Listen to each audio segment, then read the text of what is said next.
Okay, we are up and running, and I'm starting this like 2 hours later than I wanted to, but I have had one of those weeks. So we're going to do a little preview and a go live on Amazon. So it's been busy. I haven't had time to sit down with everybody and just do one of our streams. And what I thought would be fun today is to look at the Shadow streaming service. I'll give you a closer look at it here.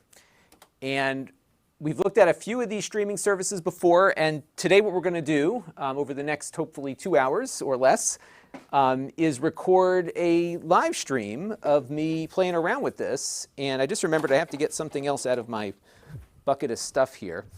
And what this is a PC that you can rent in the cloud and do whatever you want with it, which is cool. So you can play games on it, but you can do some other stuff with it too.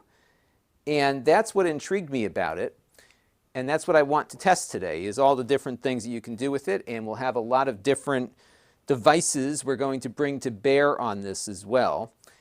And what I was looking for, and I misplaced it, and I'll have to find it before we get too far into this, is I got one of those Stream Decks like last year, the Elgato Stream Deck, and I wanted to use that with this because you can actually run vMix in the cloud with it, which is cool. And you can also attach your USB devices through the cloud as well. And I put that thing down, and now, I put it away because I actually cleaned up my office for once in my life. It's since regressed back to disaster area. Here it is, back to the disaster area, but I'm making progress.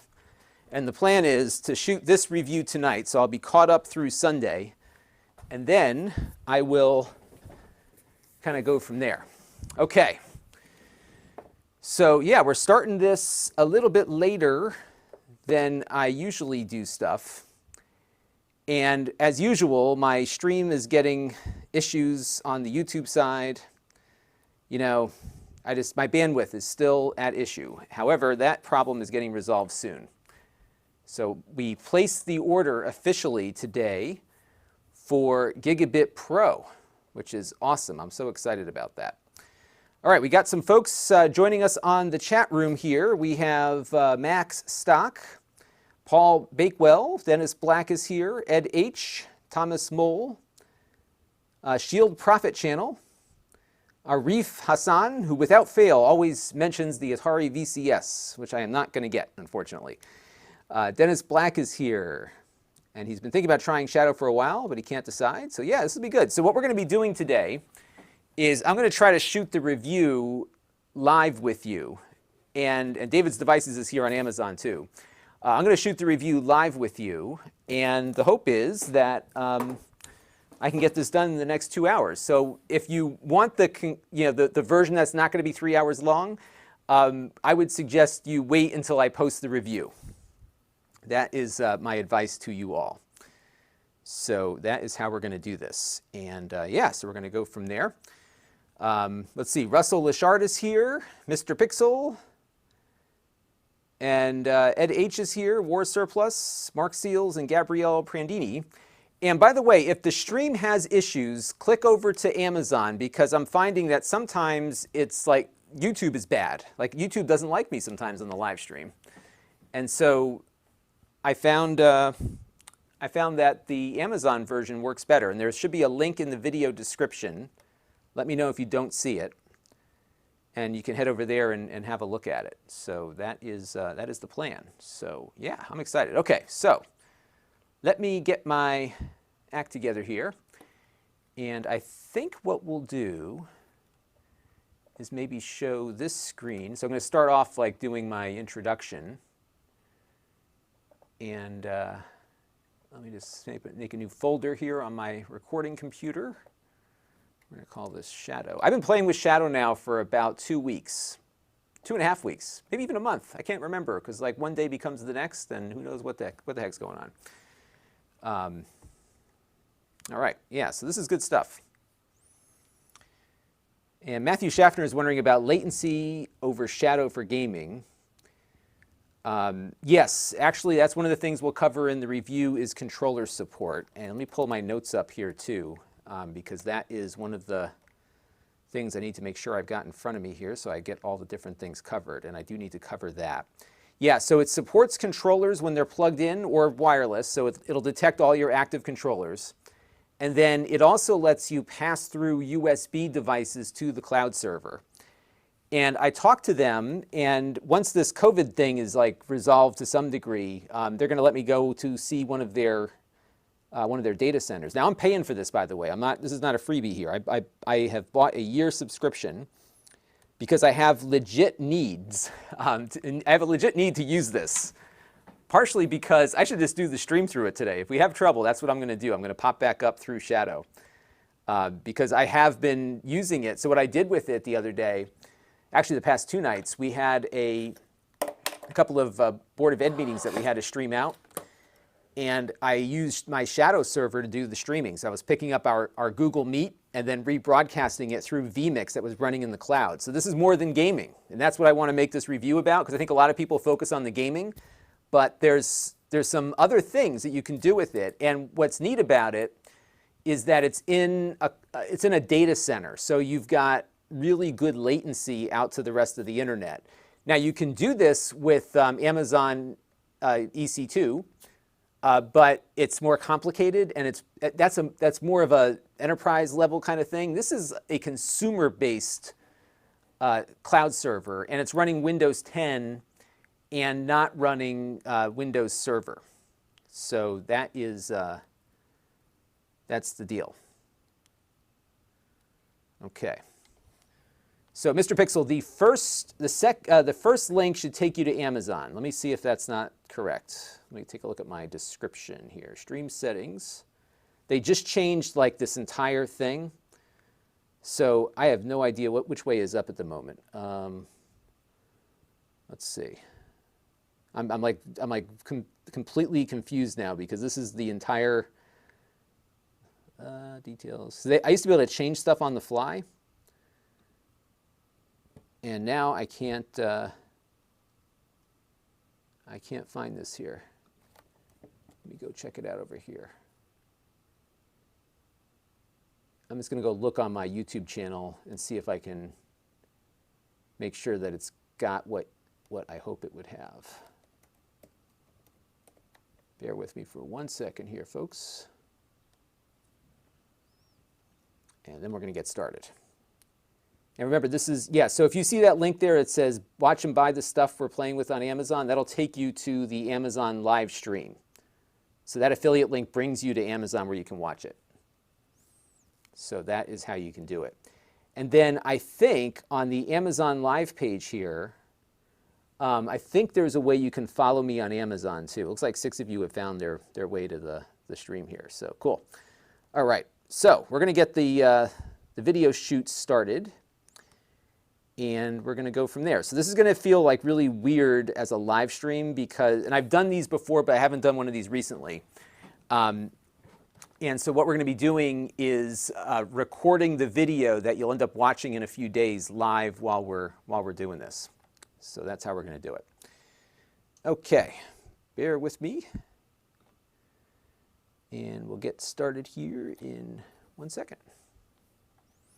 And by the way, if any moderators, I'm already seeing the spammers arrive, so if there are any moderators here, feel free to do your thing. Okay.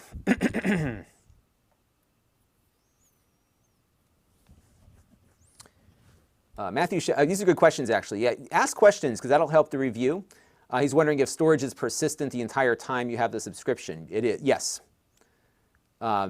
And you do have to wait for downloads, but as you'll see, you have a pretty good connection in their data center. So that is the scoop.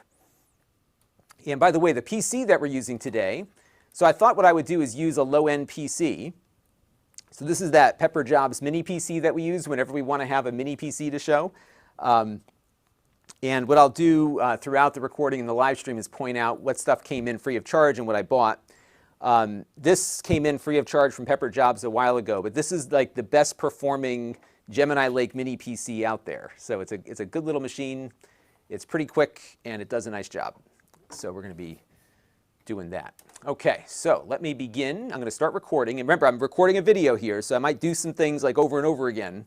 So just bear with me. And then in a few days, probably, this might be, we'll see when I get this done. If I get this done in time, it might be up Saturday, or this might be next week. But you will see a full review of this as we're going. Okay.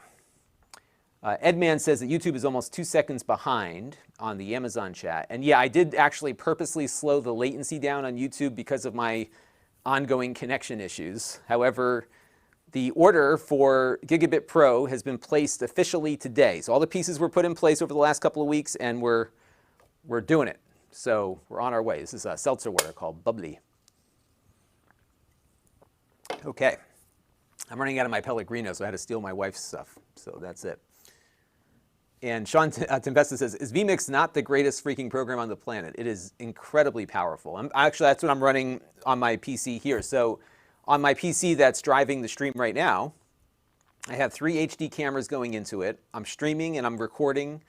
I'm using 3% of the CPU and 8% of the GPU memory, so I still have about 95% of the system resources available. It's pretty remarkable. We'll start eating more of that up when I upgrade the equipment to, or upgrade to the 4K, but it's still working pretty good.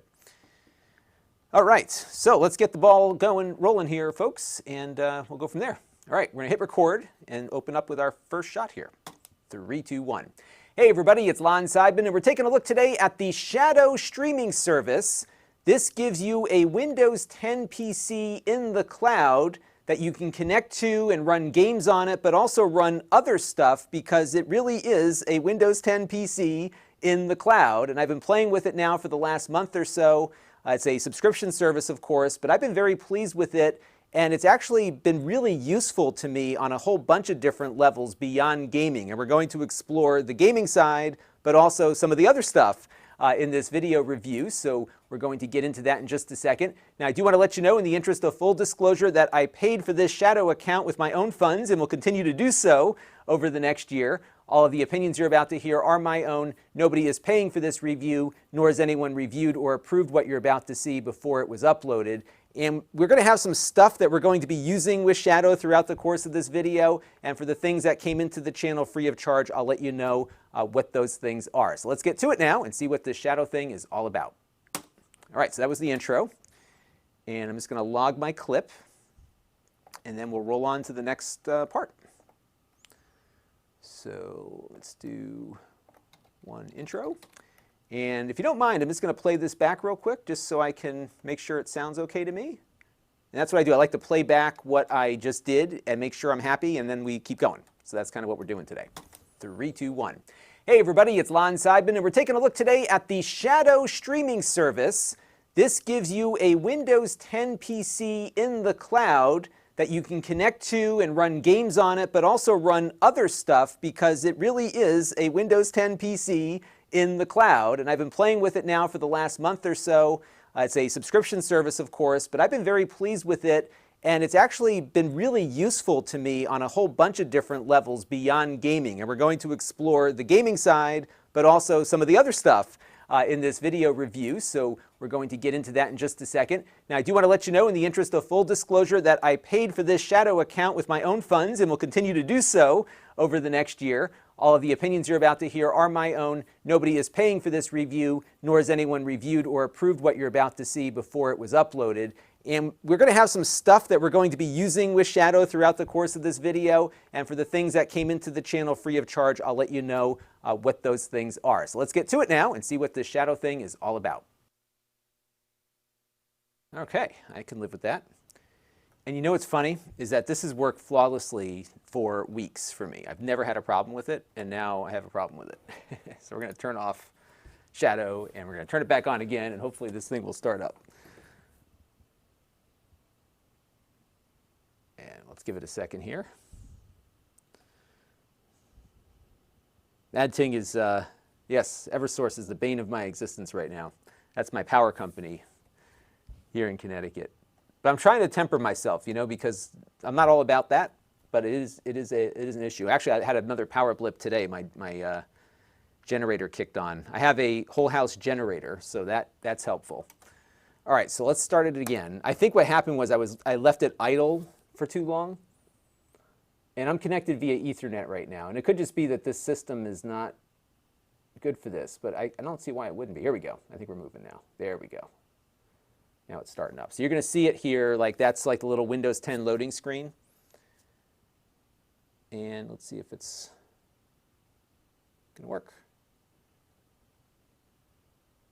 There we go. Okay, we're in. Cool. All right, so let me show you some of the stuff here, and then we'll do this again when we shoot the video. Yeah, Linus is on there too, isn't he? So here I've got it set to 50 megabits per second, and I am on Ethernet right now, although I've been using it on Wi-Fi also on my MacBook, and I just turn it down a little bit, 14, 15 megabits. If you have AC wireless, it's pretty good. And I found too, I should just record this part. I found too that it's also very efficient, so it's not going to max you out if there's nothing going on. So it's pushing me like 10 or 11 megabits right now, but the screen is idle. And then it'll pick up as stuff goes on here. So let me just pop into my account here. Let me just put my PIN code in. And we'll log in.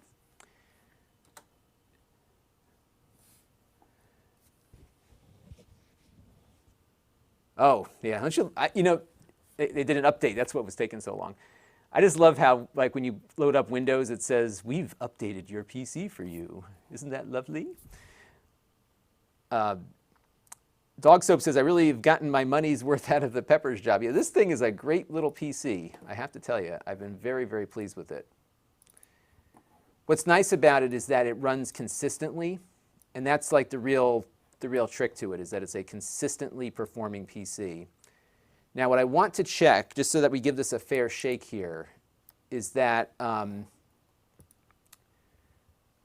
Win-Alt-O. I just want to make sure that I'm not maxing out the PC too much here, so I just want to minimize this real quick. I got to remember how to do this now. Because what I'm doing here is I'm firing the video back to my system with NDI, and I'm noticing that these menus are running a little sluggishly, so I just want to make sure that we're giving it a fair shake here.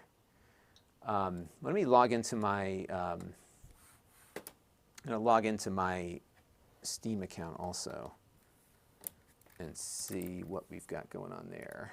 It feels okay to me, so you know what I'll do actually? Why don't we load the new Microsoft Edge, and I'll just go to my YouTube channel real quick and see how it looks. That feels fine.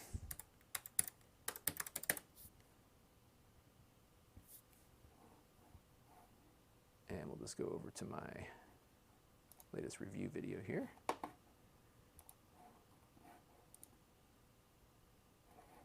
And we'll skip the end. I just want to make sure that I've got a decent frame rate on here. The one thing I've noticed with it is that yes, it's a little jumpy here. So I wonder if my computer is having a hard time. And this always is it, folks, right? The curse of the live stream. Because this is not how it usually works. So, and I think what's happening is that I am maxing out this system right now because I'm doing the NDI capture. Yeah, you see the CPU is like fully maxed out. And Shadow and the NDI are competing. So I'm going to turn off, so give me a second here. I'm going to turn this off. And you know what I'm going to do? I'm going to hook up, because I want to give Shadow enough resources. And actually, that's a good thing to talk about, right? So if you're on a low-end PC, Shadow's going to take up some resources here. So let's go back in real quick and see. And I'll keep this.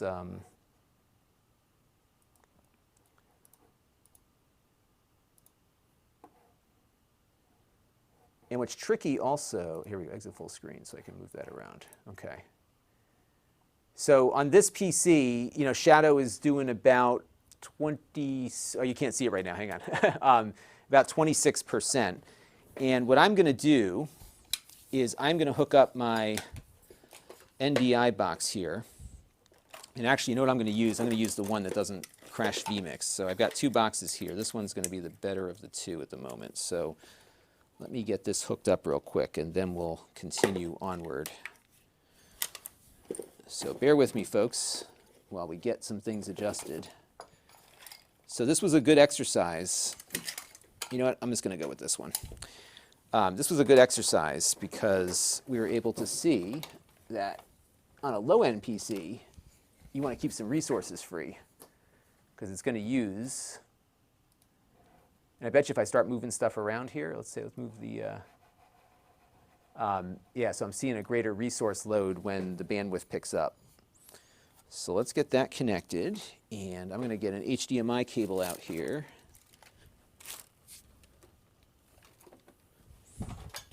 And I'm going to make a note to think about this stuff. So let's get this connected. So what I'm going to do now is just mirror the display to this NDI box, and hopefully it won't crash my vMix system. This box has a habit of doing that sometimes, so I want to be careful here. So bear with me for 1 second. We are going to just get these displays worked out. So we're going to turn this down to 1080, and we're going to duplicate the displays. All right, so now if I drop off everybody, I will be back. But it is possible that when I click this button right now, you might lose me. So bear with me, hope for the best. Here we go, and boom. Okay, we're still here, perfect. But I am not getting an image. Okay, we're on that box now. Okay, hang on, let's go switch here. Yeah, it's not transmitting. Okay, hang on, folks. I knew I should not have started this late. This is how it always goes down. So I'm going to rebuild the NDI connection here, and then we'll get up and running. NDI capture. Okay. It could be too that this, yeah, it's not giving me anything.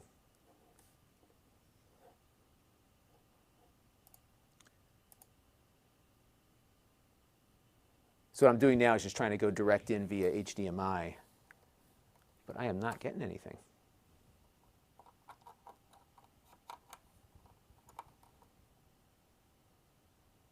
Huh.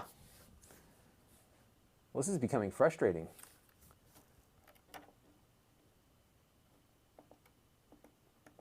The curse of the live stream. Oh, now it's giving me, well, that's the other one. So let's go back to here.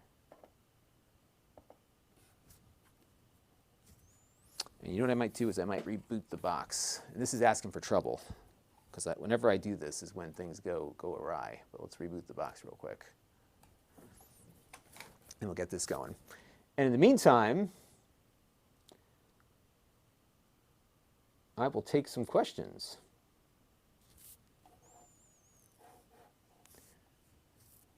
All right, so that came back. So it's transmitting a signal, but my NDI box here is not sending it. And I have a feeling this happens a lot on vMix, is that I might have overloaded the NDI system on here. But it could also be I might be pushing too much of a frame rate over. So let me go back to here and go to advanced display settings. Yeah, see, it shouldn't be sending 4K. So, okay, 59 hertz. All right, bear with me for 1 more second. We'll get this figured out. All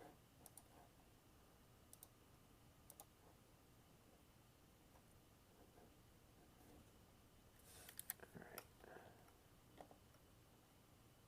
You know, I'm going to try the other box. See if that one's going to work better.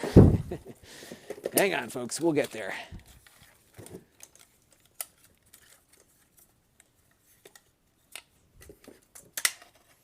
I think what it is it's trying to push the 4K over, and that is where we're having trouble.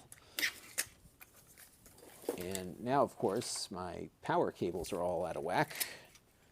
So let me just swap the Ethernet out here, put it in here.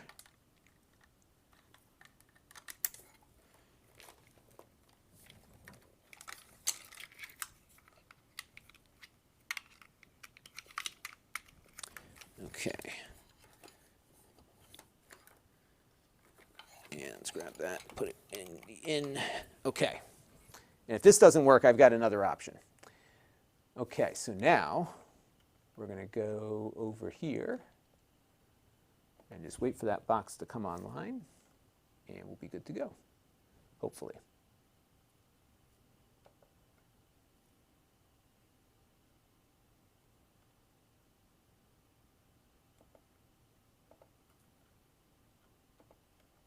And see, sometimes with vMix, you hit the limit on its patience for NDI boxes, and that might be happening here because this box is on the network, but it is not showing up. And then I'm in this conundrum where in order to get it to work, I've got to reboot vMix and I lose the stream. So this is the kind of stuff that I deal with all the time. And I tried to go direct into my computer that's capturing, which might be my next step. Let me try that one more time. This was working before, but like I said, the problem that we had is that I was using too much of the CPU on the computers, so we were not getting, oh, there we go. Now we're good. Okay. Now we're in. So connect to that, and that is working. So now we're going to go here. I got to just adjust to 1080p, and see, this is the stuff that I do before I start recording, but now you're seeing what happens in real time as these things go on. And we're going to duplicate these displays, and we're going to keep changes, and now I just lost it again, and I've got to bump the resolution back to 1080p, and now I think we are in business. All right, there we go. And good, okay. So now we are in good shape.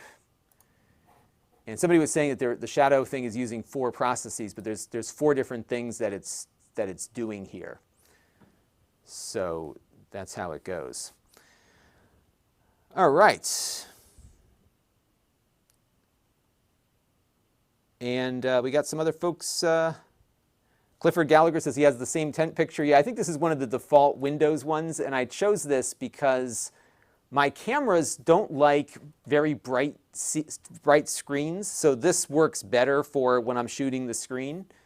And of course, you got the direct one there. So, all right, we're good to go now. So let's go back into here, and I'm just going to log into my Steam account real quick and get that functional, and we'll go back full screen.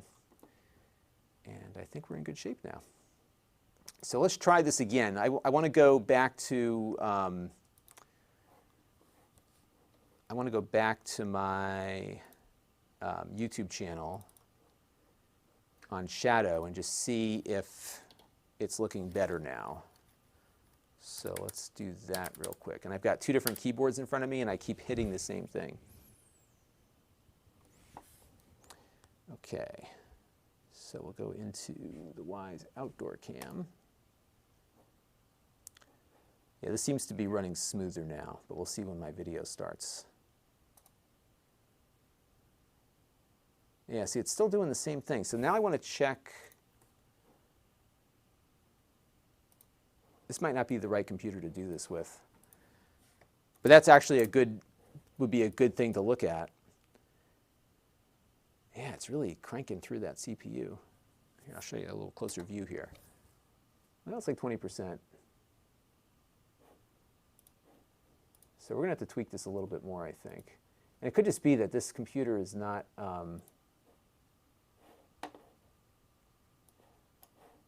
lending itself well to that. See, it's got plenty of overhead here, so I think we're okay. All right, so let's do this. Let's go back to full screen, and let's kill the video playback. You know, maybe what we'll do real quick is, before we really get into stuff, this might be good for you all to see, we'll go and load up, because I got to figure out how to capture this. And I really feel like the best use case here is to use a low-end PC because this is the use case, right? It's like the low-end PC is what you want to use with something like this, GeForce Now or whatever else you might be doing. So let's get that going. And you know what I might do is do a little capture. Let me go over to 7, which is our NDI. So, and the other thing I'm noticing with this is that there's a lot of compression artifacts, more so than I typically experience. Let's tweak that bandwidth a little bit. I'm just curious. So we're using 37 frames per second. See, it's only pushing 10 megabits, so that's what's going on as well. So why are we not getting what I'm? Because I should be seeing. Because there's an animation going on right now. I should be getting better performance here.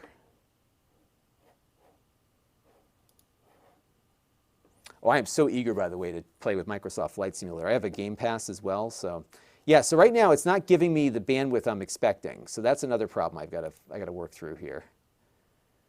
And let me just install one more thing. So we're going to go over to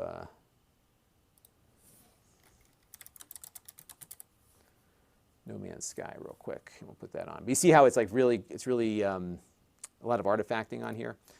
But here, if you're curious as to the speed of download, this is where it's not bad. So we've got 8.9 gigs to download here right now. And once it gets started, you'll see it goes super quick. So right now it's pre-allocating on the disk.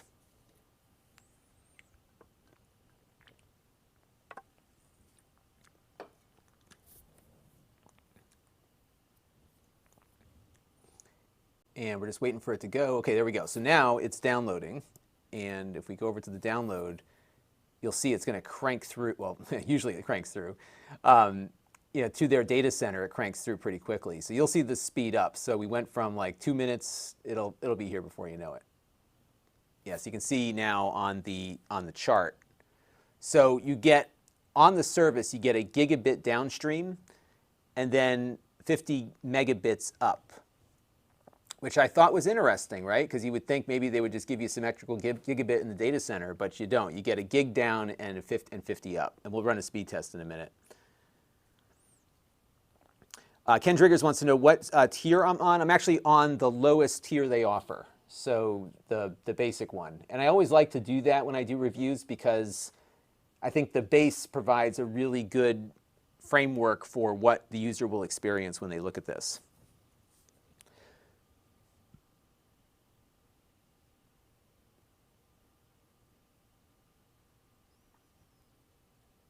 And we'll let that finish up here. Yes, usually it's going a little faster than what you're seeing here, and I would attribute this perhaps not to their data center, but maybe to the fact that we're seeing the Steam network get hit pretty hard. It's kind of at the end of the day, people are logging in, they're downloading their games and everything. So usually I've seen these Steam games download a lot quicker. What I am seeing though is the bandwidth has really straightened itself out. So I'm not seeing the compression artifacts I saw before. So if we go back to the store page here, like this was a mess. It's still messy, but not as messy as it was before. It's looking a lot better, maybe not. Yeah, it's doing a lot of variable bandwidth adjustments here. I almost wonder if I'm having some speed issues. Like if there's a connectivity issue between me and them, perhaps what could be happening is that their bandwidth is struggling at the data center. Because this is not downloading as fast as things usually do with them.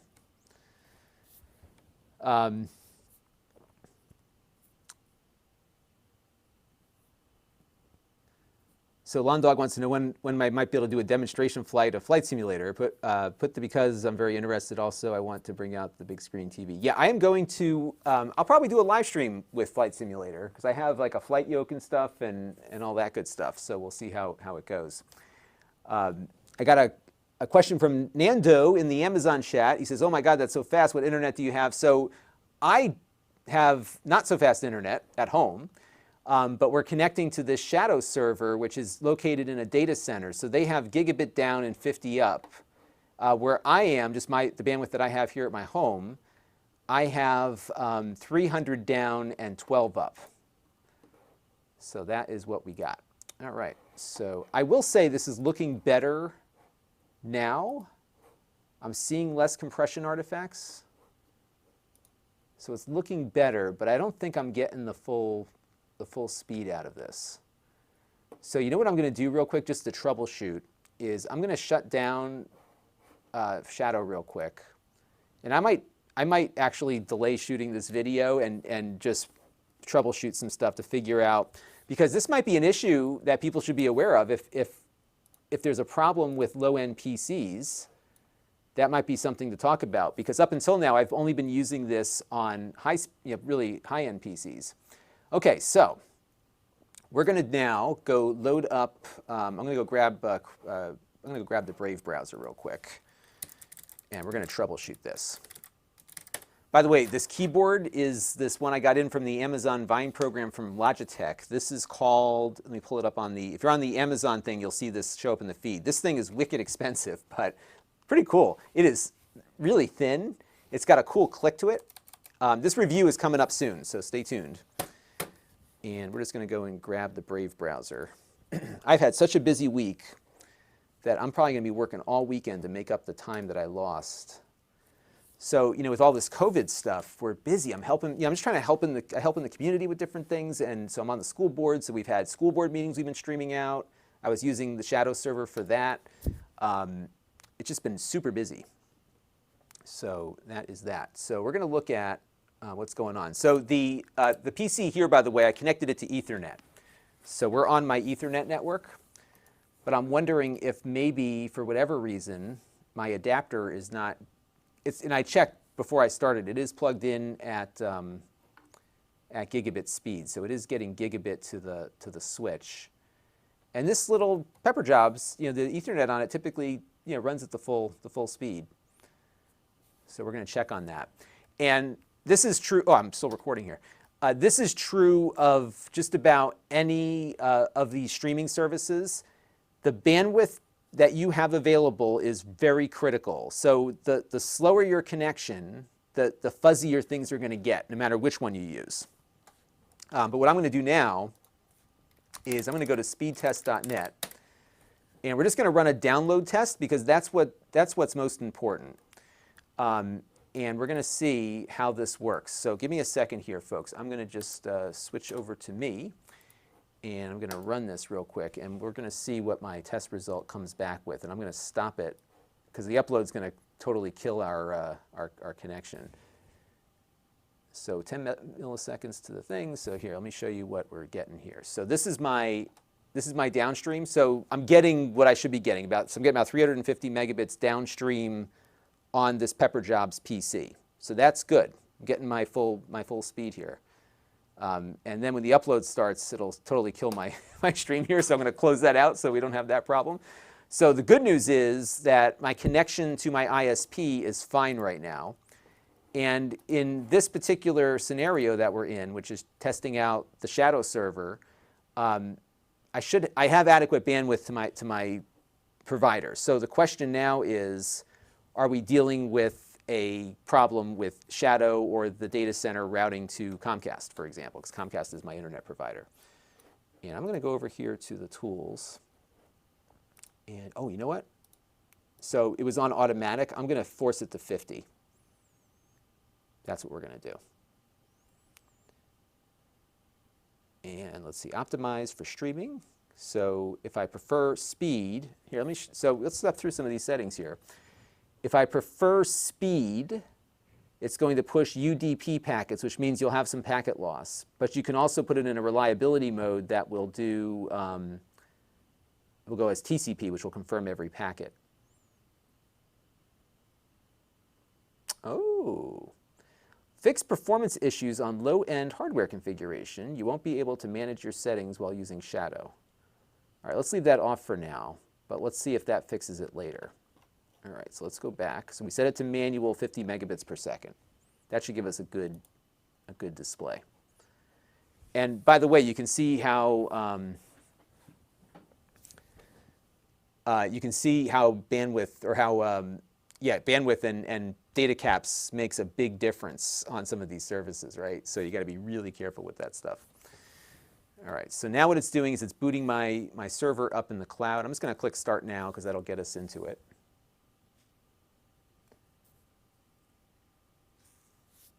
And oops, start again. Try this again here. Yeah, I might delay this recording a little bit because I think I might need a little more time to figure this out. But we'll continue onward for a little, and maybe I'll set up a few of the other things, and I'll show you some of the things I've been doing with it. So let's get that started. And there is a bit of a delay when you get started because what it's doing is it's booting up a server in a data center. So it's reserving the resources that your computer is going to use.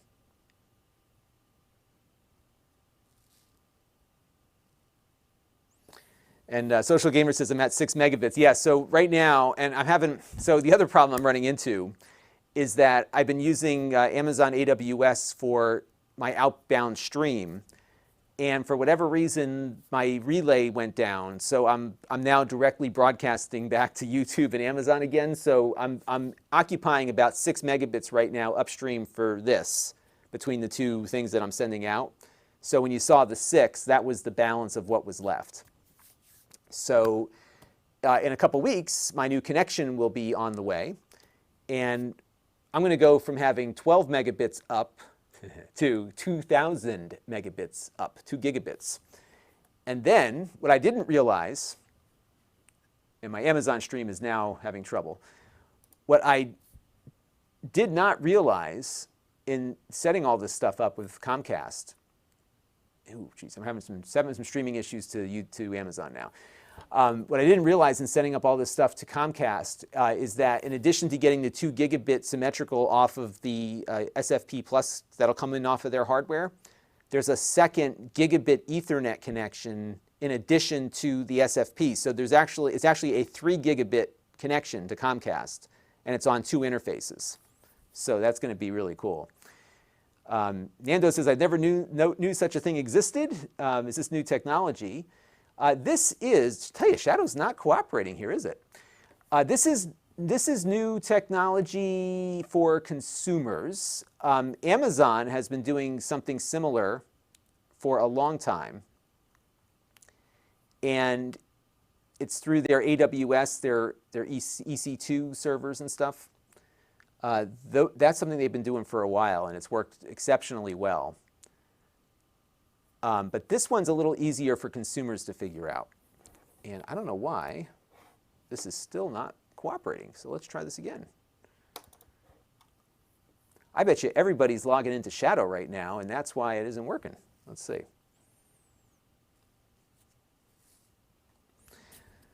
Eric Chug asks if we could use this as a Plex server, and you could. Actually, you totally could, because you have an Intel processor on there. So I'll tell you the specs on this. Each of these things gets a Quadro P5000 GPU, and I think they virtualize it, so you're using a bank, but you get it. You get the full performance of that. And that is roughly like a GTX 1080 equivalent. That's what they kind of sell it as. It's kind of in between the 1070 and the 1080, but it's in that ballpark. And that's the low level, and they're going to have other tiers that are higher than that. And then the processor, again, because this is in a data center, the processor is a Xeon E5 2678. So it's an octa-core, 8-core processor, Intel processor, Xeon. And of note is that neither the GPU or the GPU and the CPU are not kind of rigged for gaming. This is more data center stuff. And I guess the licensing requirements that NVIDIA and Intel place on this hardware apparently does not allow them to run consumer hardware in the data center. So that's why you're using some of this server-based stuff. The advantage of using, see, it's just not letting me in now. Let me reboot I'm going to reboot this computer real quick. Now, the advantage So this video tonight is out the window. But this is good because I hadn't run this on low-end hardware before. I just assumed that it would work. Now the advantage to the server, the data center level GPU is not in its performance so much as it is you get 16 gigabytes of video memory. And it might be helpful for gaming, but it's actually really helpful for some of the other stuff that you might do with it, like running vMix or something along those lines. So that is interesting to me. All right, so I'm going to just pop into the machine here. I rebooted the computer, so hopefully that will get us in. And I just like this keyboard. My review of it is going to be, so this review is coming up in a couple of days. My review of this is going to be good, except the fact that it's expensive. The other thing is that it has all these great macros, but not enough keys. So you have to replace a function key with your macros instead. You know what I mean? So like that's the one thing that kind of made me not happy with it. Nando says, so essentially I could buy a Chromebook and make it into a gaming PC. Yeah, so you could do that, exactly. Now, I don't know if they have, I know they have an Android client, and that's a very good question, actually. So let's add that to the repertoire, because I don't know, let me go grab my Chromebook. I don't know if the Android client will work on the Chromebook, so we're going to test that real quick, too. So I think, given the time here, I'm going to forego the review, and we're just going to tinker. And I think you all like it more when I tinker anyhow, so that might be more fun. Let me see if this thing has any charge in it. So this is the, let me add this to the stream. This is a Google Pixelbook Go, which they sent into the channel last year. I really like this Chromebook. My daughter has been using this for school when she has been doing her remote learning, although we hope to get the kids in a hybrid model starting in 2 or 3 weeks here. So I'm just going to add this Chromebook Pixelbook Go. And you know what we'll do is we'll try this out real quick and see if we can get the Android client to work. And surprisingly, I still have battery life in this thing, so that's even better. So I'm going to add the Pixelbook Go to the product carousel here on Amazon.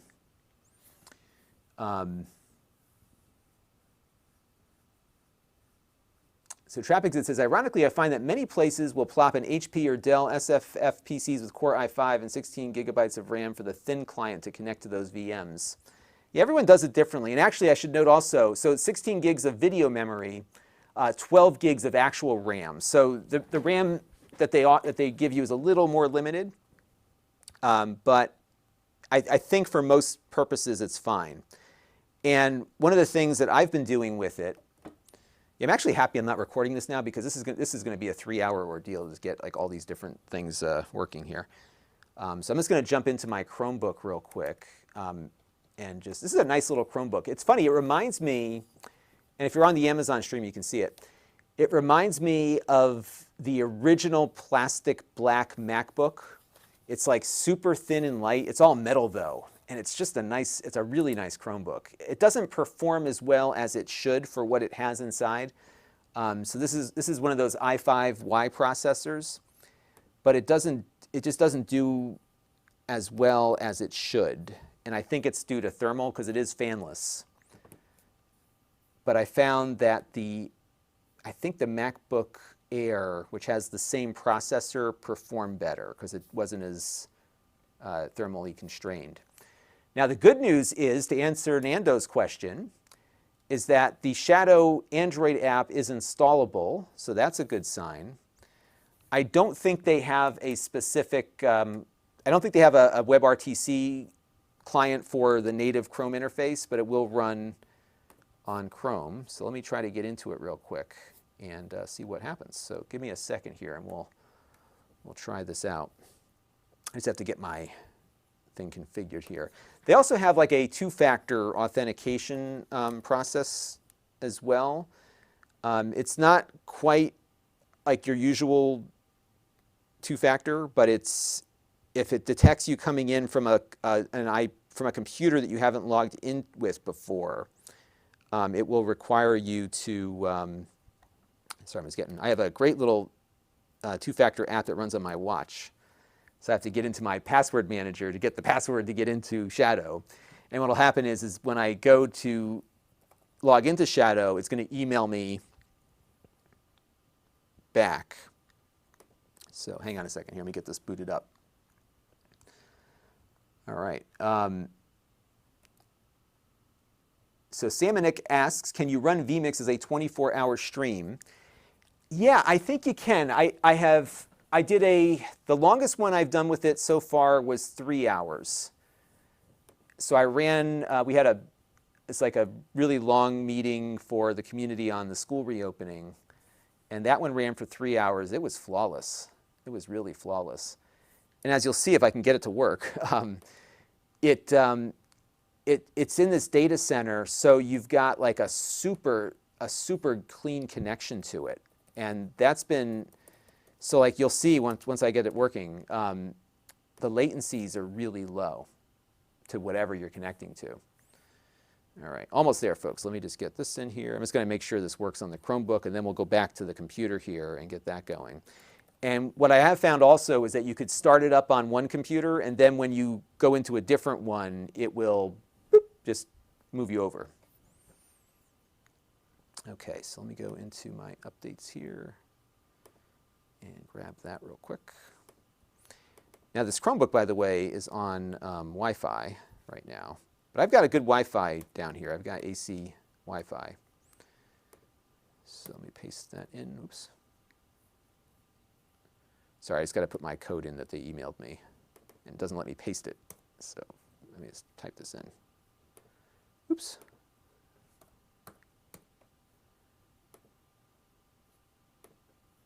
My daughter got like all sorts of gunk on here. She looks like she spilled something on it.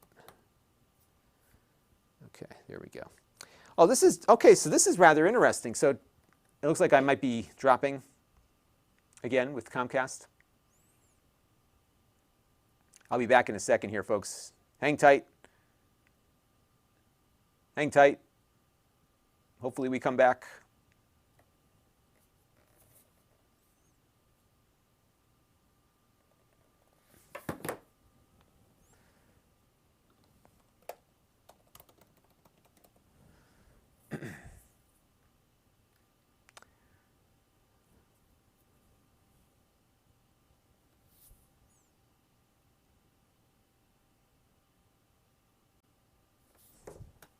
Okay, we're back. So, okay, I think we're back now. So this is why I'm going to be upgrading to that faster connection. Okay, so now another thing I've learned now that we're in. So this is running with the Android client, and it gives you the ability to log in directly to the game that you want to play, or you can pull the desktop up. So we could go for the desktop here. And so we'll boot it up here, and then we'll switch to the PC and see what happens. But I might enable that low-end PC mode and see if that improves the performance. But I have a feeling we're having some issues on Shadow's side. Because right now this thing's off. It's not even part of the equation. So we're now trying to log in with our Chromebook here. And let's see what happens here.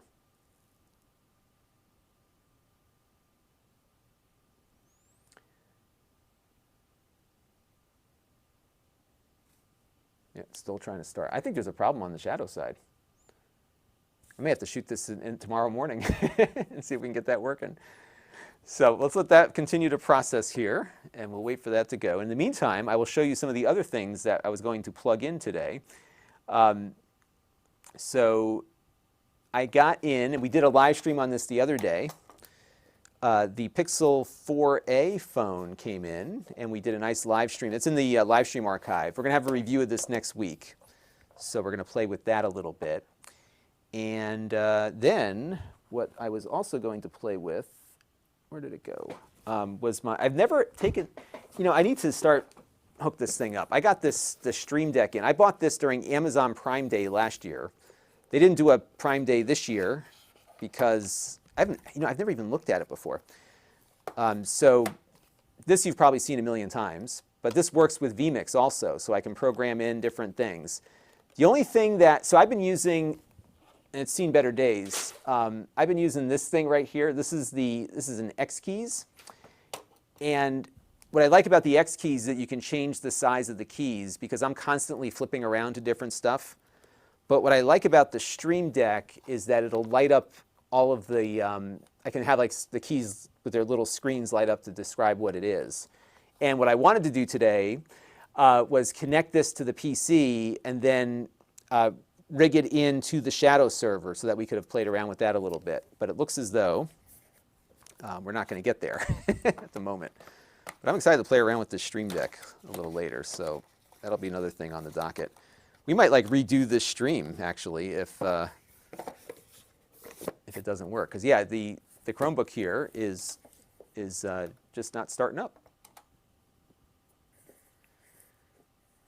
So so Nando did me a favor here and checked their status, and they said they're all up and running. So let me go pop in here and see. Yeah, we're just not having luck today. So we have this thing on my channel called the Curse of the Live Stream.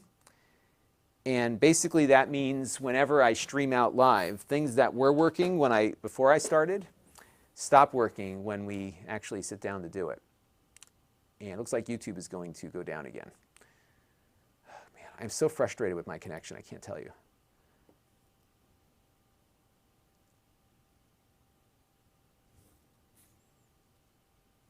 All right, I think we're coming back.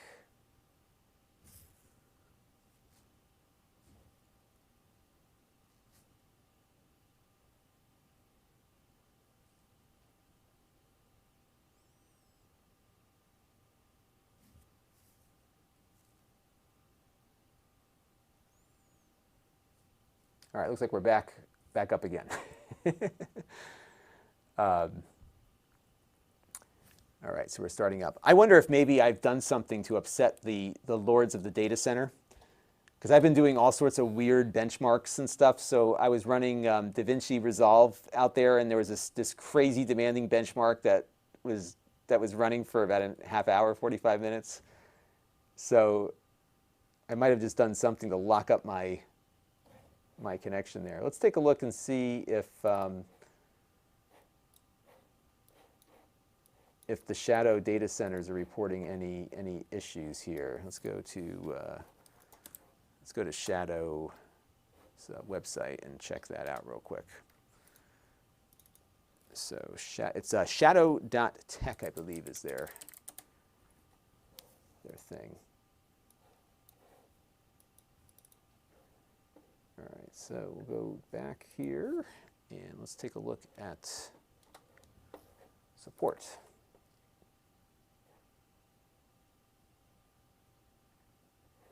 So I'm not sure where their system status is. I'll tell you, the more I type on this keyboard, the more I really like it. It's a luxury item, but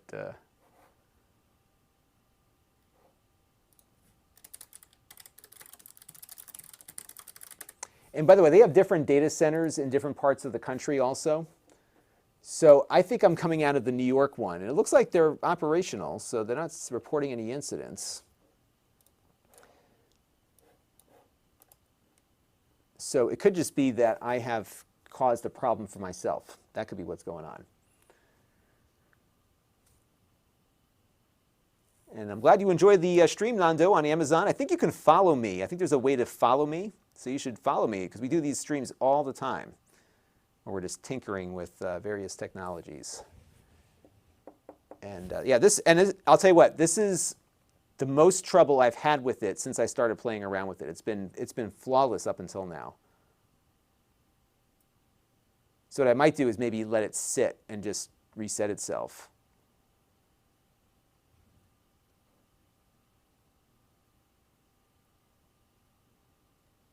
Because this does not seem to be working too well. Yeah, I'm not sure what's going on here, because we had a good speed test too, you know?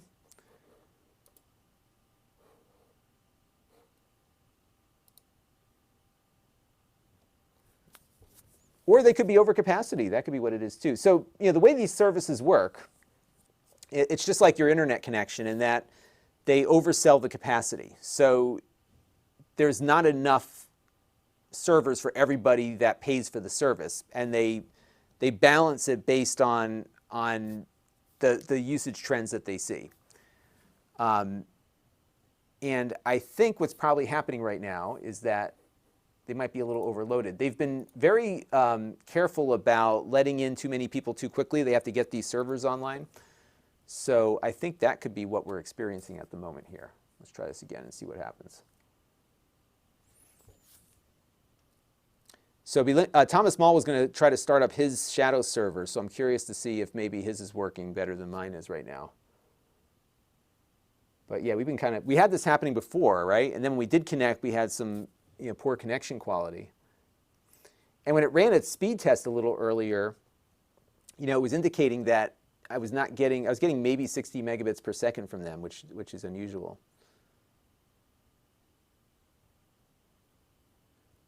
So let's see what happens here. And Sean Erickson says that cloud gaming just isn't ready for prime time yet and probably won't be for a few years.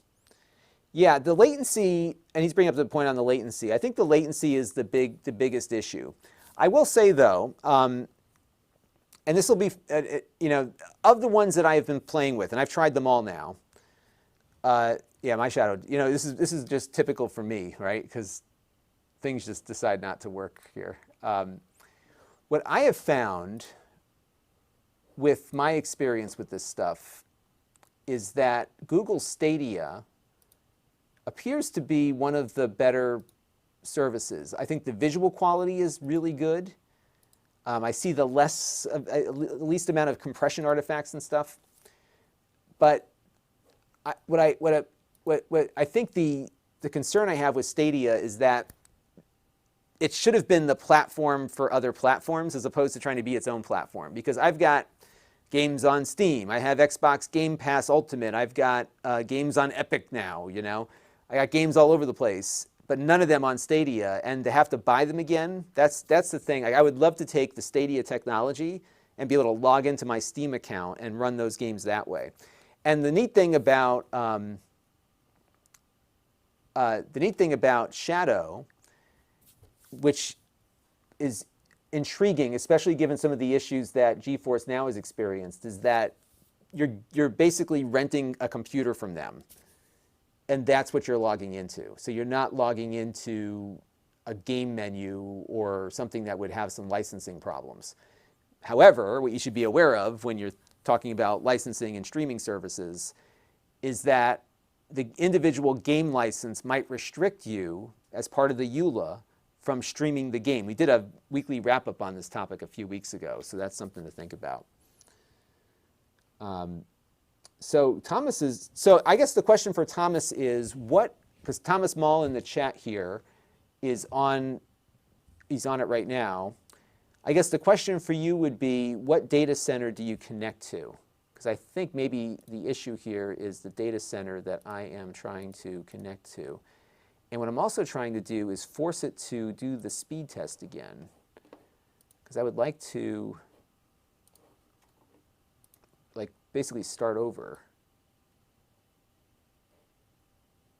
If there's a way to force that. Let's see, reset all settings, maybe that might do it.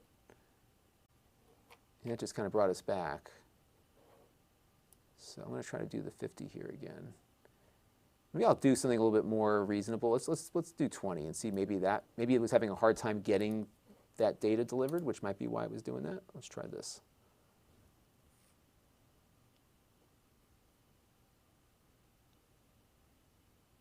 So DC147 has had a pretty positive experience with Stadia 2. Sounds like you're describing GeForce Now. I would like Stadia's technology with GeForce Now is what I would like to see. That's what I would like. Because I like the freedom of being able to load up my Steam games that I've already paid for, or load up my Xbox. And that's the other thing. GeForce Now works with Steam and parts of the Epic Game Store, but not the Xbox Cloud. Although I think the other one we'll be looking at soon is Project X Cloud, right, from Xbox, because that's part of my Ultimate subscription. So my understanding, though, is the game streaming from Xbox's cloud are the I think they're the actual game consoles they have running in the data center. So that should be interesting. So let's see if we can get into it now. I may just give this like a rest for a little bit. But yeah, this has been highly frustrating. So in case you're wondering about the game controller here, this is, yeah, I'm going to let it rest for a few minutes. Here, let's see if maybe that might do it. I suspect that they may be overcapacity in the New York data center. That could be what's going on right now. So this game controller is what we were going to play around with it. And I think, yeah, it's not going to let me configure it here. But what I did notice when we were loading up Shadow the last time is that it did detect this. Now this controller can work, and by the way, they sent this to the channel a while back free of charge. This controller can work as an X input controller, so it kind of emulates an Xbox controller.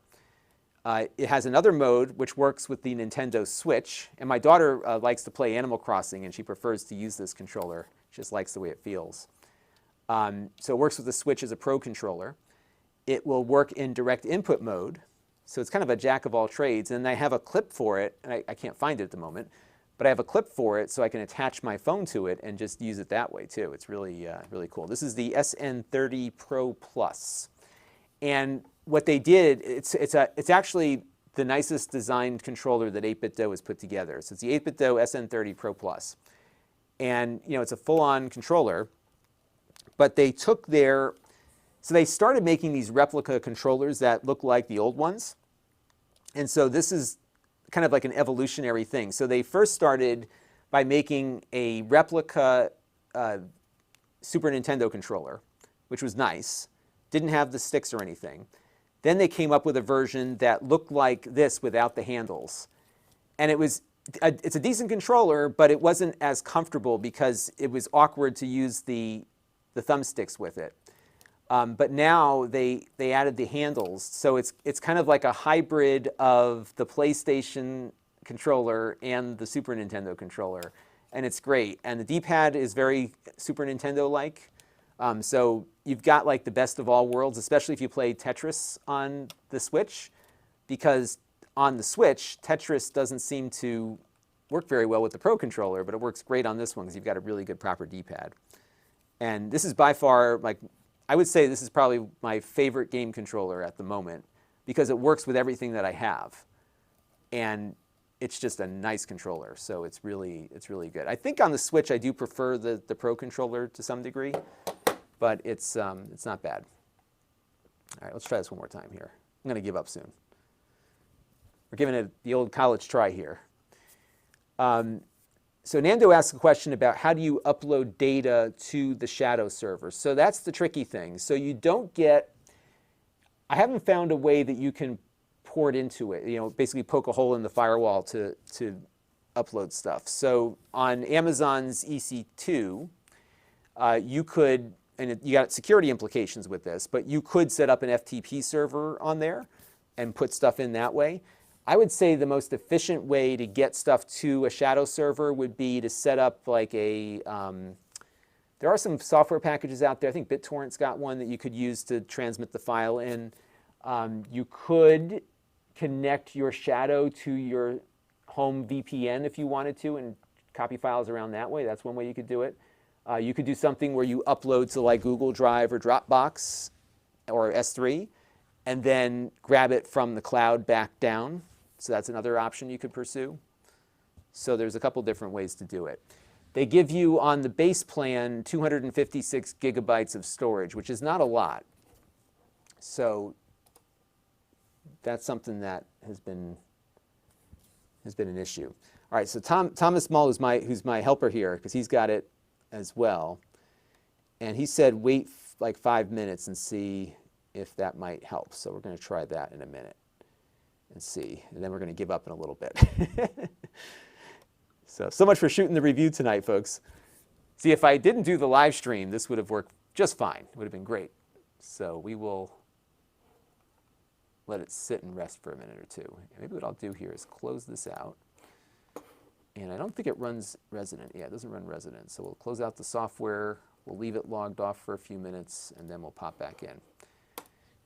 Now I could talk about so back in my college days, I was on the campus TV station. I was the weatherman.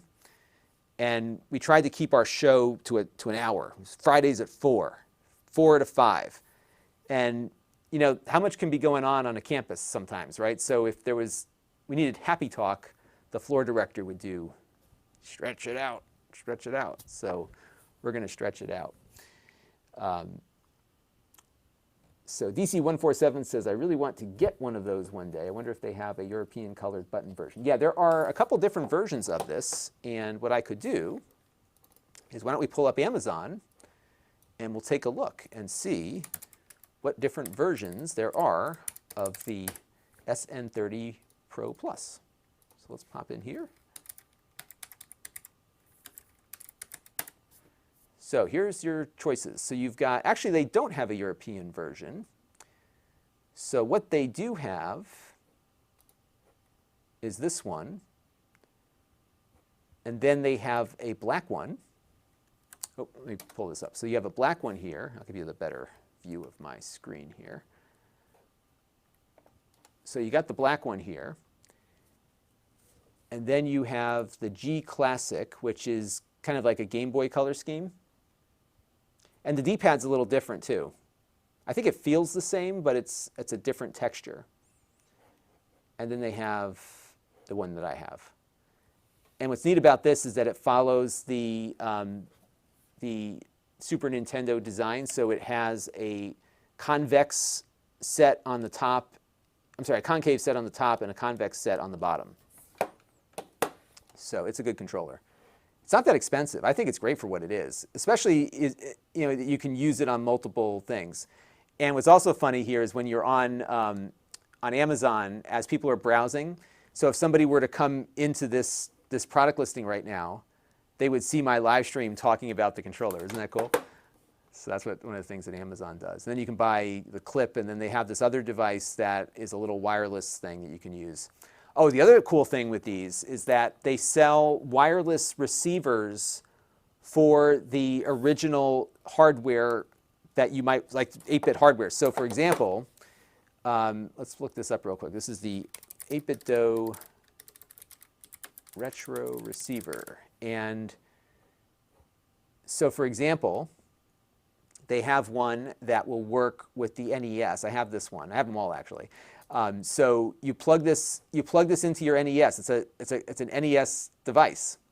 The NES will power it through, and we're talking about like 1985 technology here. It will power this receiver through the controller port on the original NES. It's like low energy Bluetooth. And then you can connect this and use it on your Nintendo Entertainment System. Isn't that crazy? I've done videos on these. You can check those out. In fact, I probably should upload these to Amazon so people can see it. And they've got one for the Sega Genesis. They've got one for the Super Nintendo. And by the way, if you're not in US, it's the Mega Drive. They've got one for the NES Classic Edition. So there's a lot of different systems that these things work with. It's really cool. And so what they were doing initially was kind of making replica controllers. So this is like one of their replicas.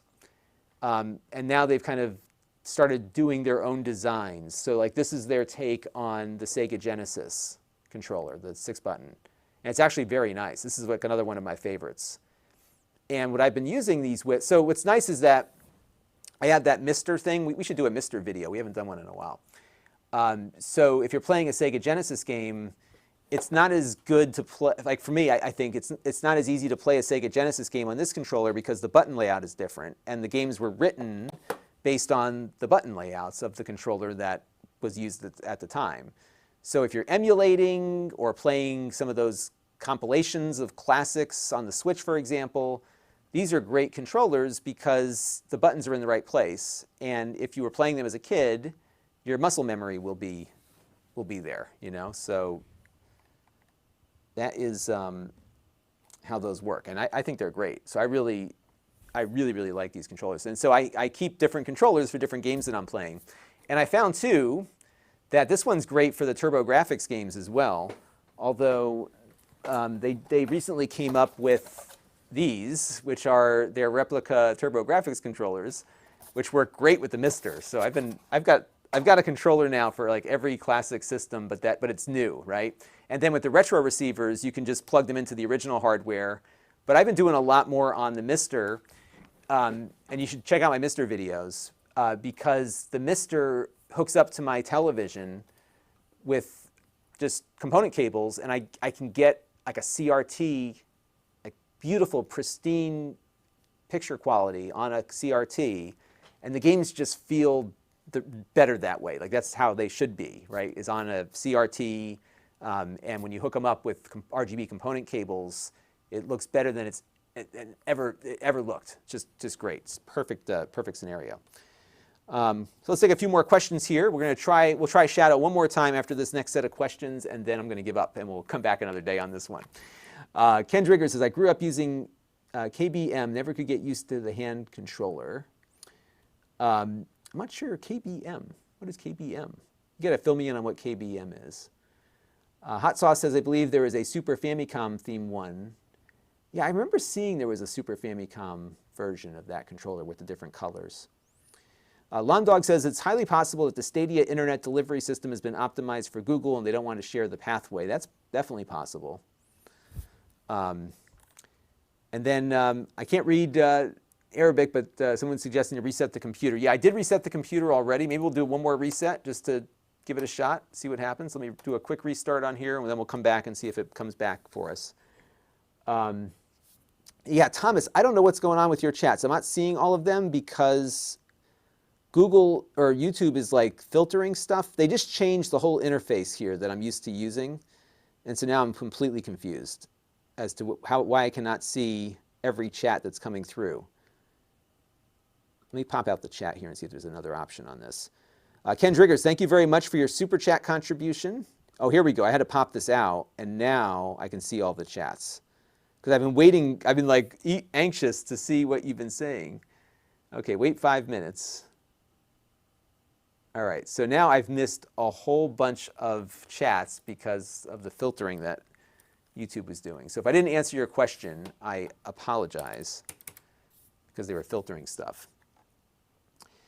So let me go back through here and see what we've got.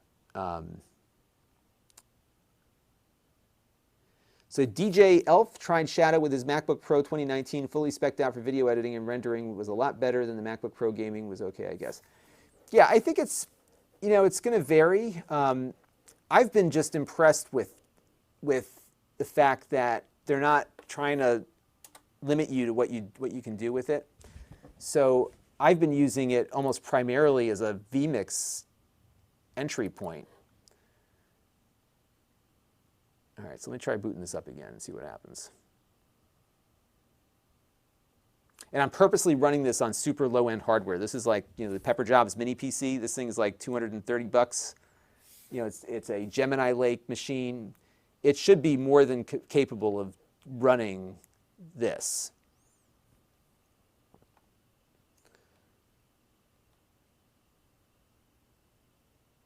All right, let me see what else we got here. So Yang Hao Ning Lang is wondering if this is going to be better than my Comcast connection will be. Well, it's certainly going to be better than the one I have right now. Yeah, so it's better than what I have at the moment. So it's 1 gig down, about 50 up. And that's on the Shadow side. So you still have to get your stuff into it. And what I've been using it for over the last, the last couple of days is I've been rebroadcasting Google Meets. And that's been working great because I'm able to use the data center for everything. So we're grabbing the Google Meet from Google, and then we're pushing it back out over the Shadow's data center connection. And what I've been doing for that, Amazon just launched something called Interactive Video Service, or IVS. And they allow you just to set up a window that you can stream into. So it's kind of like, it's like your own little Twitch. They charge you by the viewer hour. So, we had about 180 people watching that stream for our school board meeting. So, it probably cost me 25 bucks or whatever to host it. And I was just doing 480p. But this Shadow thing does not want to start up anymore. Just like, you're not getting in, Lon. Sorry. You know what I might do is go upstairs and get my, actually I'll pull up my other computer here in a second. This could just be the hardware I'm on. But it didn't want to load on the Chromebook either, so I don't know if that's... that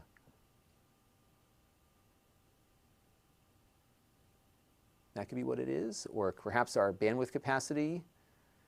You know, the one variable that we changed when this stopped working was I had it on auto. So that could be the issue. Young is asking about pings or jitter. Yeah, there is, you know, you're going to have a lot of little things occur depending on the quality of your internet connection. You'll have latency. I found the latency from where I am to their data center via Comcast is about 20 milliseconds of latency right out of the gate. So there will be some latency. And it'll vary. So if you're on a college campus where you've got a fat pipe going into the school, it might be less. It might be more if you're on a DSL connection somewhere. So it's going to vary quite a bit. I'm going to switch this back to automatic. Oh, look at that. Okay, so let's do this. That's what I was looking for. So let's go pull that up real quick and see what happens. So it looks like it's doing like a little test in the background here.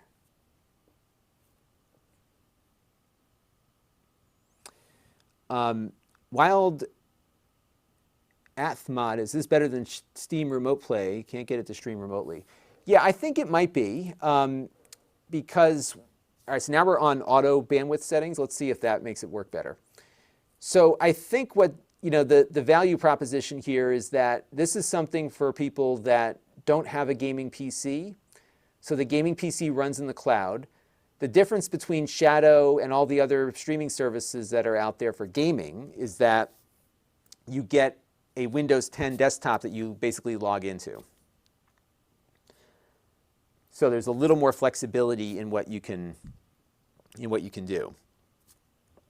But we're just having real trouble. Like, we haven't been able to get back into it since we started the video here. Luke says, mine booted right up. I hope yours will work. Yeah, so it looks like everybody's like not having the experience I'm having. So I think this could be related to the PC. So we're going to let this like kick me out again. And then I'm going to grab my fancy gaming laptop down there, which I was using for the live stream that I was doing for the school the other night. That one I know works with it. So we're going to swap them out. So let's try that. And it could be that we might just be pushing this hardware a little too hard here. The other thing is that this is not all up to date for Windows. So that's a possibility too. So it could be a whole host of who knows what. So let me just disconnect all this stuff. And what I'm going to do now is move the monitor out of the way. And we're going to bring in the gaming laptop and see if that might work a little better. So let's try that real quick. So here's Mr. Gaming Laptop.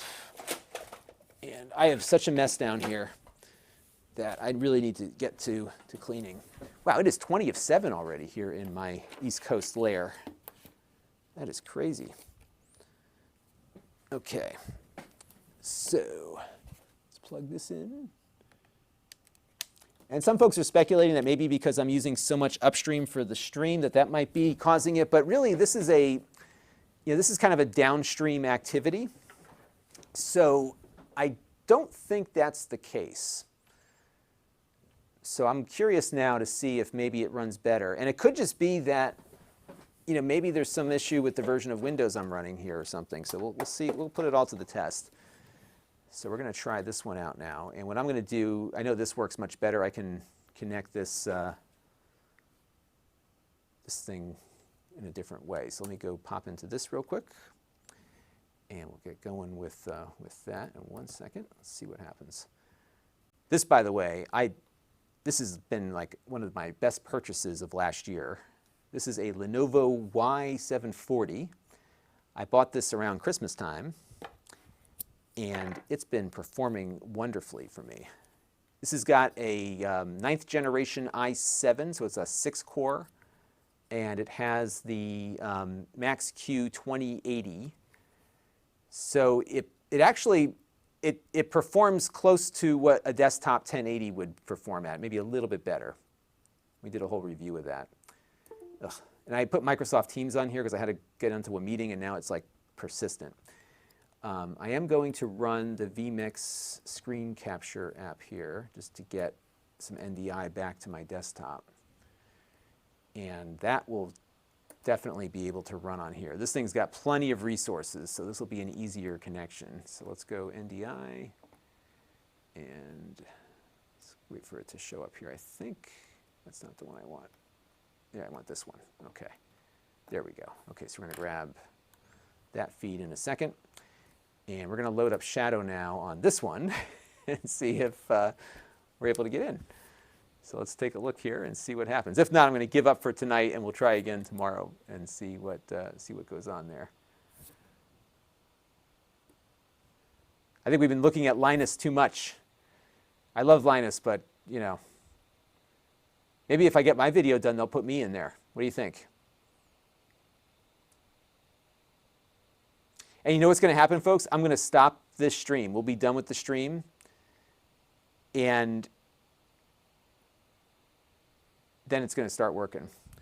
Thomas Mall says, I can run Shadow on Raspberry Pi, so I think Shadow is stuck and needs a shutdown. So is there a way that I could shut it down from here, or they have to do it on their end? Or maybe we just have to wait. I think he's probably right. I think I'm probably stuck in some state.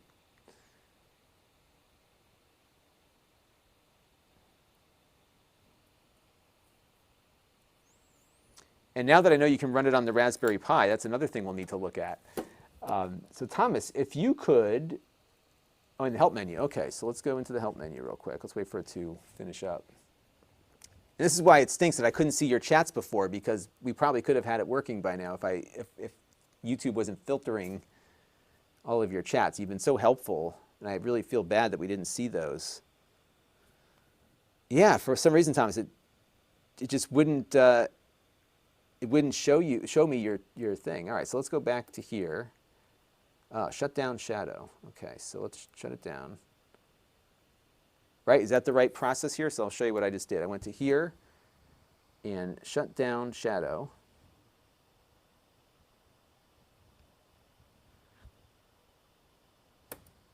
All right, and then let's start it up again. Let's see if that makes it work.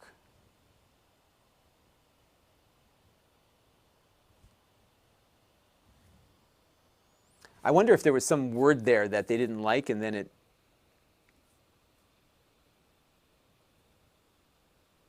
Yeah, see, it keeps dropping me out. Isn't that crazy?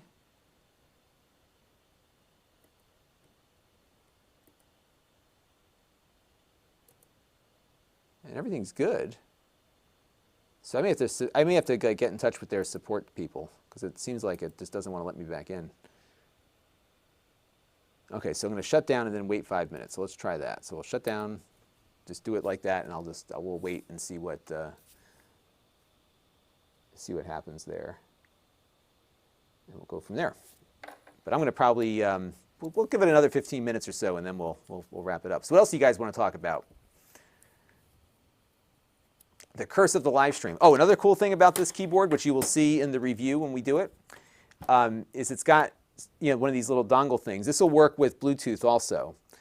But the dongle has a spot. It just has a little garage here, and you just, oops, I had the wrong camera angle. So it has a little garage here and just goes in there.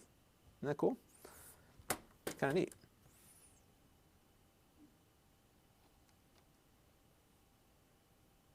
So yeah, we will wait here and see if it responds. And it looks like you all are first seeing the questions I was just asking, because I have it on the low latency mode. It's because I had to stream direct for this thing to work. So I'll give it another couple minutes here, and we'll see what happens. Because it didn't seem like it was doing anything when I hit that button.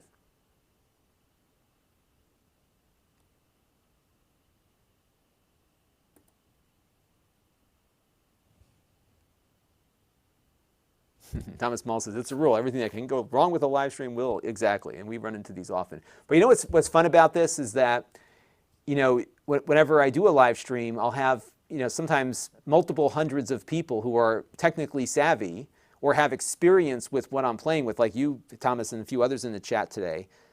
So we can more efficiently work through the problem, right? So, and one of the things I love about technology is the troubleshooting. And what's interesting is that I've been playing with technology for so long, especially when I was a kid, like all this stuff behind me never worked right. So you had to always constantly troubleshoot.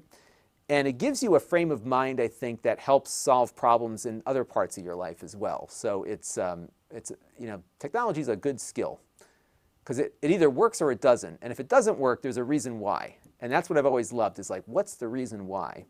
And what I love more than anything is really working a problem, solving it, and then re-encountering it like a year later and knowing what the issue is. Those are my fun ones. Like, oh, I've seen that before. I know what happened there. It's kind of like the immune system, right? All right, so we're going to try one more time. I think I've given it enough time. So we're going to jump back, and we're going to hit start.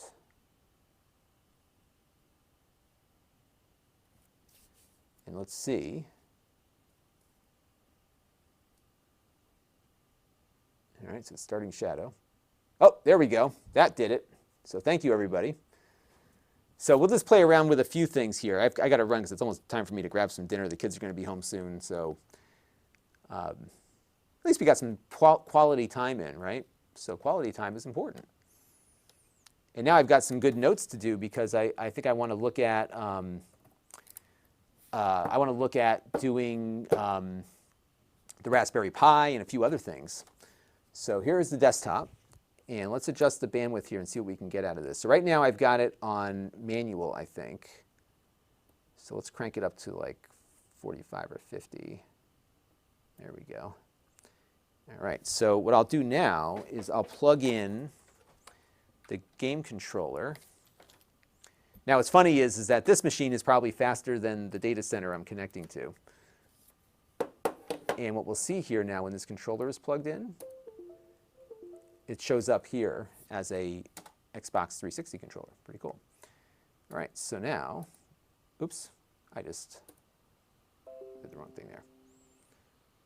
Okay, so we're in. So now I'm going to just log into my thing here, and we will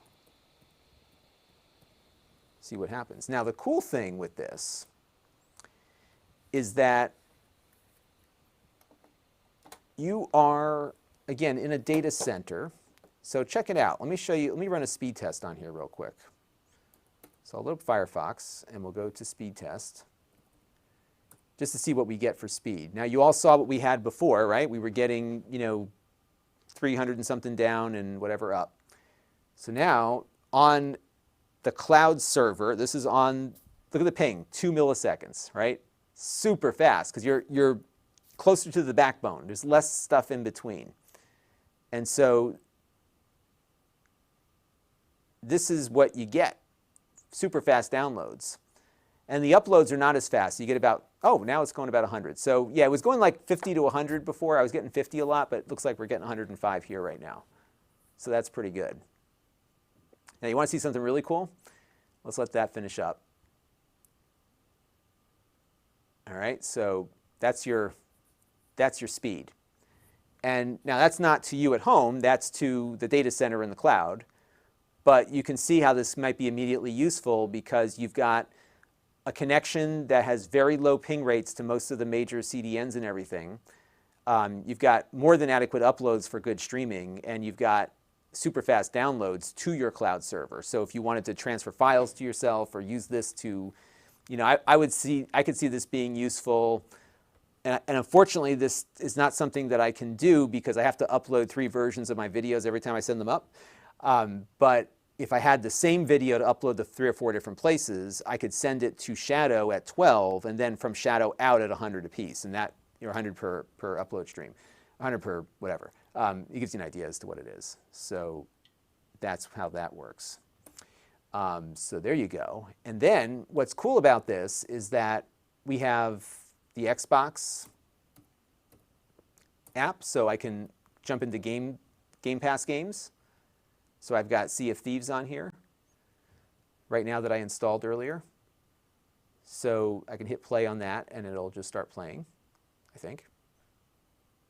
The one thing that I ran into with this is that I had to reconfigure the drive that I was connecting to, or the drive that they had given me. It looks like it crashed on me, because it had some weird permissions issues with the Windows Store. So that was like the only real, yeah, it's crashing. All right, we're gonna have to come back to that. Maybe it's not going to play those games. We'll have to find out. I got to install some. I got some more work to do. I'm glad I did this stream actually, because I've not been prepared. Let's try one. I'll try one of the Steam games next. Let me log into my Steam account and we'll try one of those. Back to my library here. But now it's cranking away. It feels really good. So here, I'll pull up my favorite No Man's Sky here real quick. And I'm running at like 50 megabits down right now, so it feels very much as fast as this laptop feels. It doesn't feel like I'm on a cloud server. And we'll just let that download its packages and stuff. So all the things that you would experience on your PC, you'll experience here because you have to let those things kind of load in. And then you'll be able to pop into it.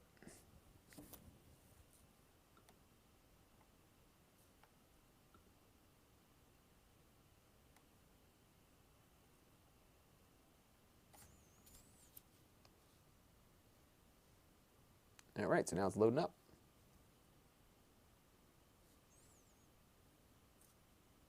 And remember, we're streaming this from the cloud.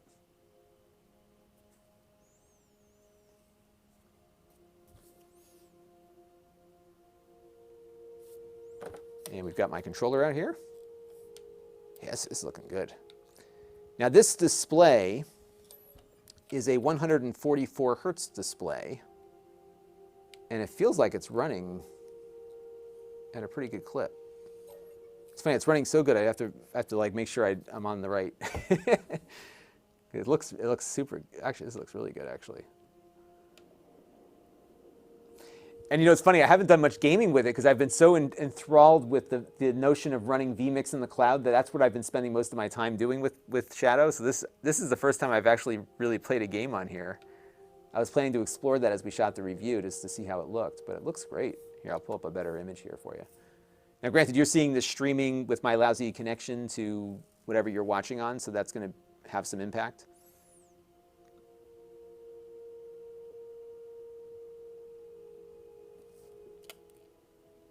So Relento wants to know how, is curious about the latency. I'll try to measure it. It's definitely going to be there, you know. Well, after we exit the game, I'll show you what it's getting. So it's going to run you about 20 to 30 milliseconds, and that's going to vary based on what you're connected to. So a little bit of lag here as I'm moving around.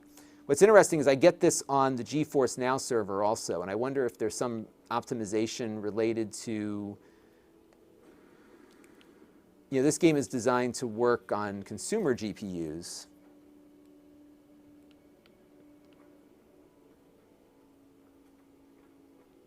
Yeah, it looks pretty good.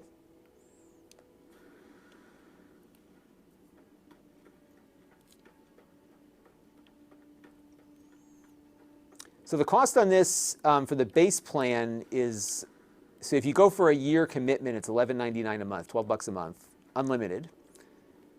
If you do the month-to-month plan, it's $15 a month. Then they have they're going to have higher tier servers.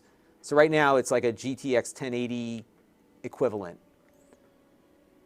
Yeah, it seems to be working better now once it got all its stuff loaded in. So not bad. All right, so let's take a look at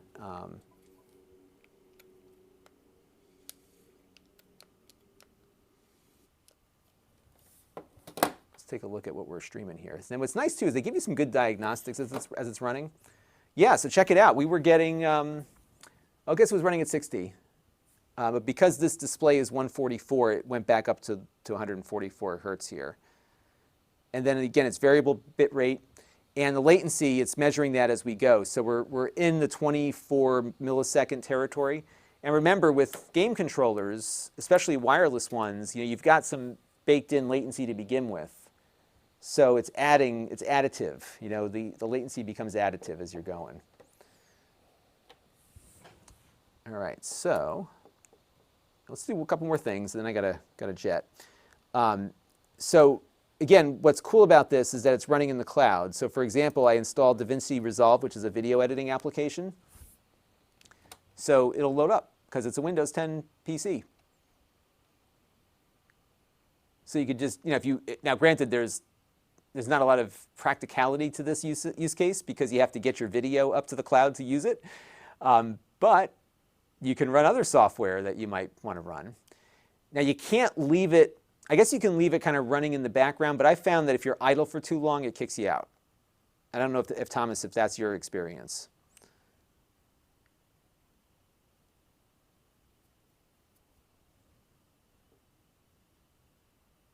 I'll skip the download here, but you can get a feel for it. Here's a video editor. Boom. Now, what I've been doing with it has been playing around with vMix. And vMix is actually the software that I'm using right now. And what I'm going to do here real quick is, let's see if I can remember how to do this.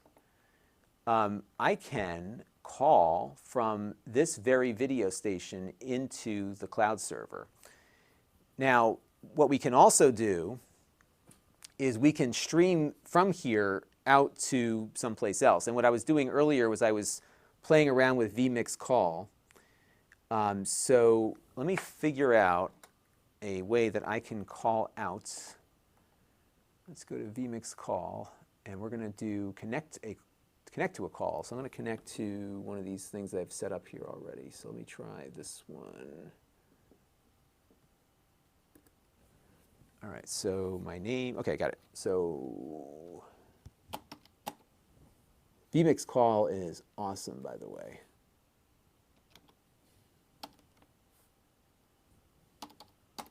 So what's going to happen when I do this, I'm going to have my video source just be my regular output. And I'm going to push purposely a lower res video right now just because we're streaming so much at the moment. I don't want to kill my stream. I'm going to hit OK. And by the way, Edman in the chat makes a good point on the other stuff. Here we go. So now I am broadcasting. Here, let me go up to, this is going to get like flaky here. So let me change, I'm going to change this real quick. I'm going to leave it locked on my face. And so let me just go in and change what output 2 is. Okay, there we go. So what's going to happen here is it should pick up me. Let me close this and start it again real quick. vMix call. Bear with me for 1 second, folks, and let's try.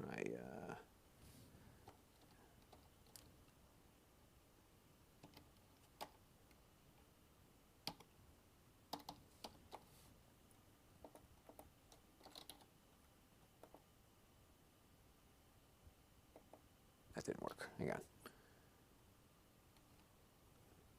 I got to dump this caller here. Let's dump that one out. All right, let's try this again. 0. Bear with me. I'm just trying to see on the screen here.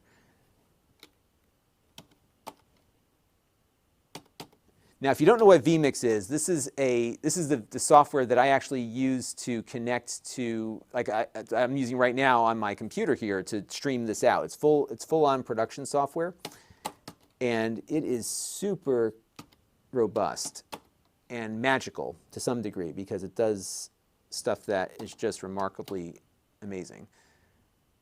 Oh, I see what I did wrong here. And I hit OK, and that'll connect. Oops. I see what I did wrong. Okay, 1 second here. 1, 7. I think my eyes are going. I'm getting old.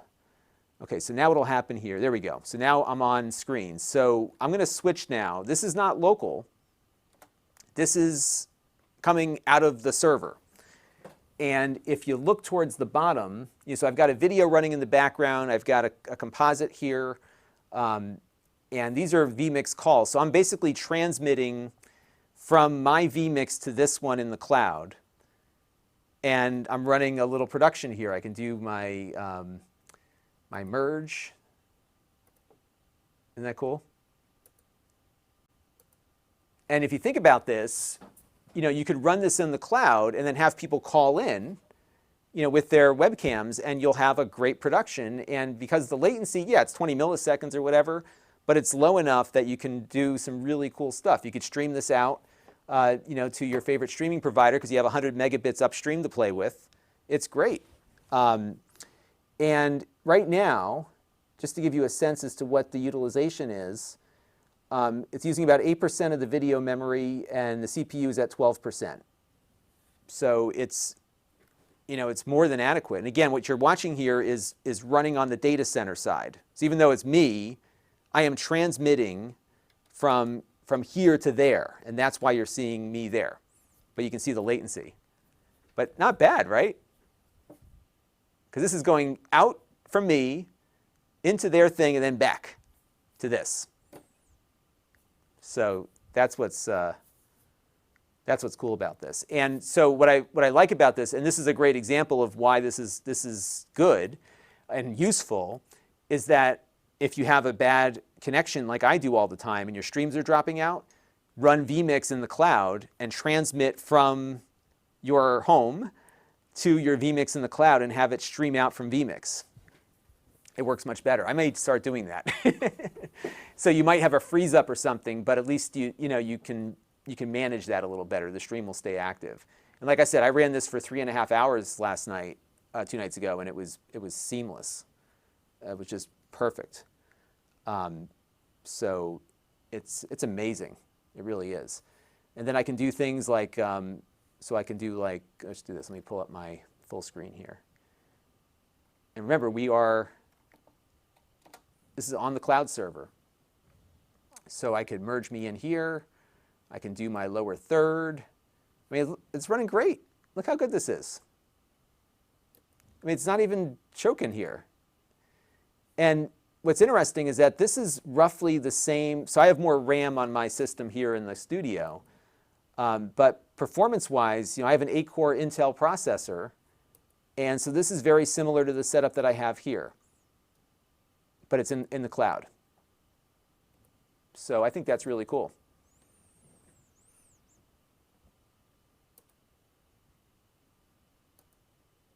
And then I have it set up so I could stream out to, to my streaming services. And like I said, you can just run it. So you could run OBS on this if you wanted to, all sorts of stuff. Isn't that neat?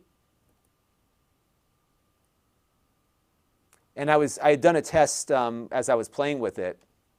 And I called in like 4 different things. So I could call from my phone here. So I can call one of the other call numbers I have. So let me try that real quick. So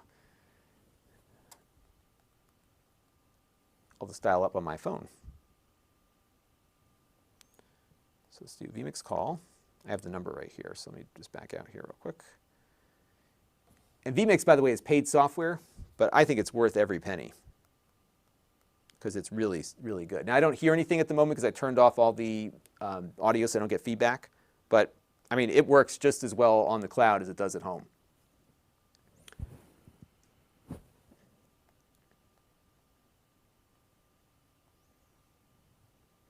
All right, so watch this, folks. Here I am.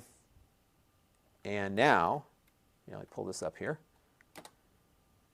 So now I am maxing out my connection and probably going to kill my stream.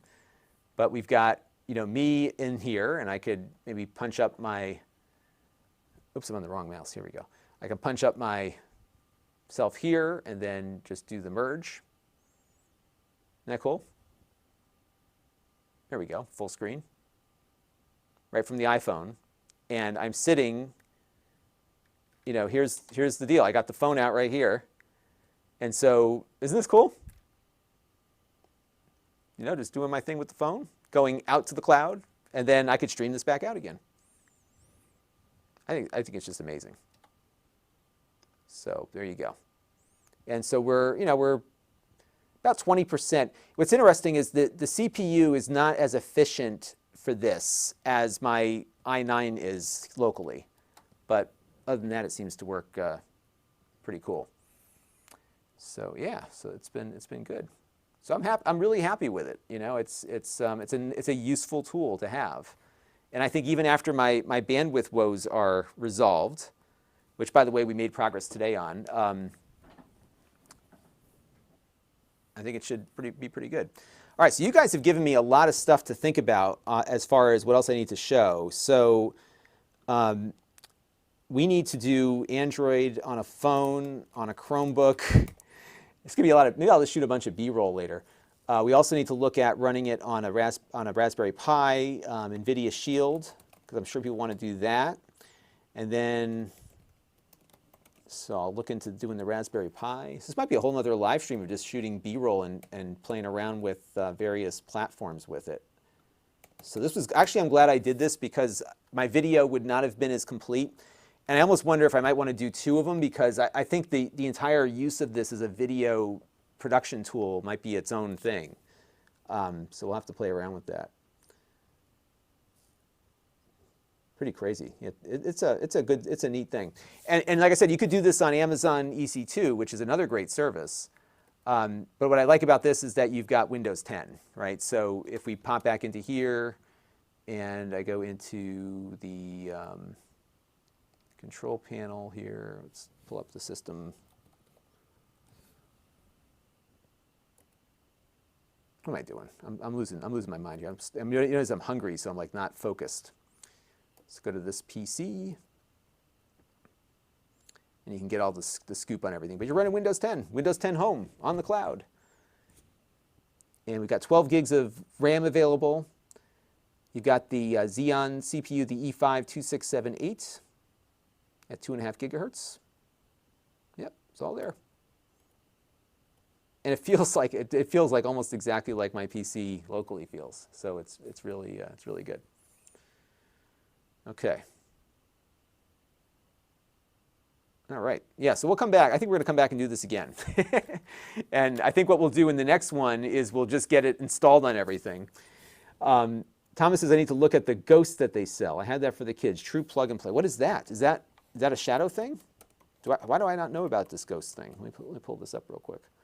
Shadow Ghost. Cloud gaming substitutes your gaming PC. What am I using now? Is that what I have now? Oh no, look at that. Okay, so that's like a whole little device. Turn any screen into a gaming, here, I'll pull it up on the screen here. I have to get one of these now. I wonder why they didn't tell me about it before. Shadow Ghost.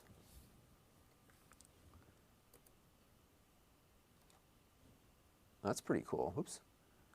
Whoa, my mouse is a little sensitive. Fanless and wireless. Look at that thing. That's pretty cool looking. So it does 4K at 60 or 1080p at 144. Gigabit Ethernet. Pretty cool. I should call them and see if they have one of these things. It might be kind of fun to play with that. Very, very neat. Yeah, we'll have to get one of those. So they did offer, and we can't get there right now because of the COVID thing, but that's something I definitely want to try out in the future. So cool, everybody. Well, guess what? It is past 7, and I need to grab some dinner. I've been going nonstop all day today, but we have some fun stuff coming up. So nothing up tonight. Tomorrow we've got a fun video. We're going to be looking at the differences between a let's see, I'm just looking at a couple of questions here. Edman, okay, let me answer a few more questions. Edman says, I wonder if a Thunderbolt connection would work. That might give you multiple inputs into vMix. So it supports USB, but not Thunderbolt over the web, over the network. Try web controller on your iPhone for the vMix on Shadow. I got to look into that. If that works, you could do a YouTube live stream with your iPhone. Yeah, we could try the web controller, and we could also, right, you could do it through the iPhone, or you could do the vMix call, like we did before, so that's something we could do. Let me see if I'm missing any chats here. So I'm trying to get used to this new YouTube interface also. Let's see. Okay, so the coast looks pretty cool. Last time, the worst experience is Shadow on the iPhone, but right now I'm not sure before Apple roll out the gaming services. Yeah, the controller is going to be an issue on the iPhone, so we're going to have to play around with that. Yeah, so I think maybe what we'll do in our next stream is we'll go and try to load it up on a bunch of different devices and see how it works. And we'll kind of go from there. But yeah, it's been good. I'm glad I got everything figured out. Okay. Well, not what I was intending to do, but this was good because I think you all have given me a lot of stuff to look into doing. So I'm going to try to make it as concise as I can. There's so much to it because of what you can do with it. So we'll have to really think about whether I want to do 2 videos on it or just one big one. Because everyone focuses on the gaming, but I think there's, I see what I see what Edman's saying, that I could use the iPhone to run vMix. Yeah, it probably would work with that. And the iPad too with the mouse support. So yeah, so we're going to look at running it on the Shield, on the Chromebook, on the phone, on the Pi, on the iPad. We're going to go through some of the video stuff in there. There's a lot to explore with this. Young says that you can't display multi-screen, right? So there's only one screen on there. And Alusher says he works with it on the NVIDIA Shield, so it works great there. Young says, though, the iPad and iPhone is not good. So that's good. I think we'll look into that, though. I want to make sure that we can, maybe we'll do like a lightning round of B-roll clips of different things running. So I think that's how we'll approach that. Anthony Albee says, do I think VR would work? So that's a good question. The answer from a technical standpoint is that the VR would work, or will work, but the limiting factor is that there's no compatible interface to a VR headset. So you have enough power to do that, but you don't have, the ability to get it onto the headset display. And the real killer, this is where the latency would be more noticeable, because I've even seen even in-home streaming kind of VR latency is not good. Like it's just bad enough that it makes you a little dizzy. Relentless Relento, can I do video render times? Yeah, give me some things that I can run, like a simple benchmark I could run. That might be helpful. Yeah, I mean, you could do it. I just think that the latency is going to make you sick, really. Like, it's not going to be pleasant. So that's how that's going to work. All right, let me first of all say goodbye to the Amazon folks. Thank you all for watching. This was fun. I could go all night here, but my kids are coming home in a little bit with my wife, and if I don't eat something by the time they get home, I'm not eating until they're sleeping. So that I gotta do this now. Get some dinner before they get here. So let me shut this down here. Yeah, I might try. Well, maybe we'll do a second video on the VR. I just can't see it being a good experience, so that's why I would be reluctant to do that. Yeah, we'll go from there. One thing I have played around with, because Edman is asking about NDI. So NDI would probably not work just given the bandwidth limitations going out. SRT would work. However, you'd have to probably set up a VPN link to wherever you are with the phone. But I've done SRT over the internet, and that's worked really well. So yeah, it's good stuff. All right, let me just close out some stuff here. This was fun. I'm glad I did this because it helped me figure out some of the things to work on. So this was great. This is why I do these streams. Like that, I get the videos that you end up seeing are better because even if we're able to record the video while we're doing. Hey, somebody's at my front door. Let me see who's. Somebody's at my front door, and they're leaving something under my chair up there. Wonder what it is. So, it helps because there's things that I wasn't thinking of that people might ask, and if we can get people's questions answered from you all, giving me good suggestions during the stream, that really works. Okay, Brendan McCleary's got a really good use case here, right? Okay, so this is, I can see this being useful. So Brendan McCleary says, a number of people are using Shadow with the Oculus Quest because they don't have a gaming PC to run the PC VR games. I could see that working. I could also see just the latency. We'll try it. Maybe we'll do a separate thing on that. Cool. Maybe, that might be a fun, if we have time. Maybe I'll charge up the Quest tonight, and we'll kind of explore that. So this might be a whole series of live streams of just trying to get stuff to work with this. And then I could just record those as B-roll clips, and I can roll those in when we do the full video. So maybe that's what we'll do next. All right. See, you guys are getting my brain cooking here, and I've got to get out of here. All right, listen, this was fun. I enjoyed this tonight. I was really grateful. I'm really grateful to all of you for giving me some really good suggestions on things that I should try. So we're going to look at all of those things. I'll get my NVIDIA Shield going. I got to log into all these different platforms with it. So click the notification bell so you'll know when we're going to do this live again. And yeah, we'll do a repeat. We'll try to get it to work for real this time. And like I said, I'll go back to the low-end hardware. I think I just locked up my thing before, but we'll hook up that Pepper Jobs thing again and give it a good run through. Brendan says it's not a complete disaster either. Okay, so we'll try it. We'll see how it works. Okay, everybody, I'm going to say goodbye to the Amazon folks. Thank you for tuning in. And for all of you on YouTube, I will see you all soon. Thanks a lot for sticking with me over the last 2 hours. And we'll be back again very soon with more tinkering. And thank you all for watching and helping out. Talk to you soon. Bye-bye.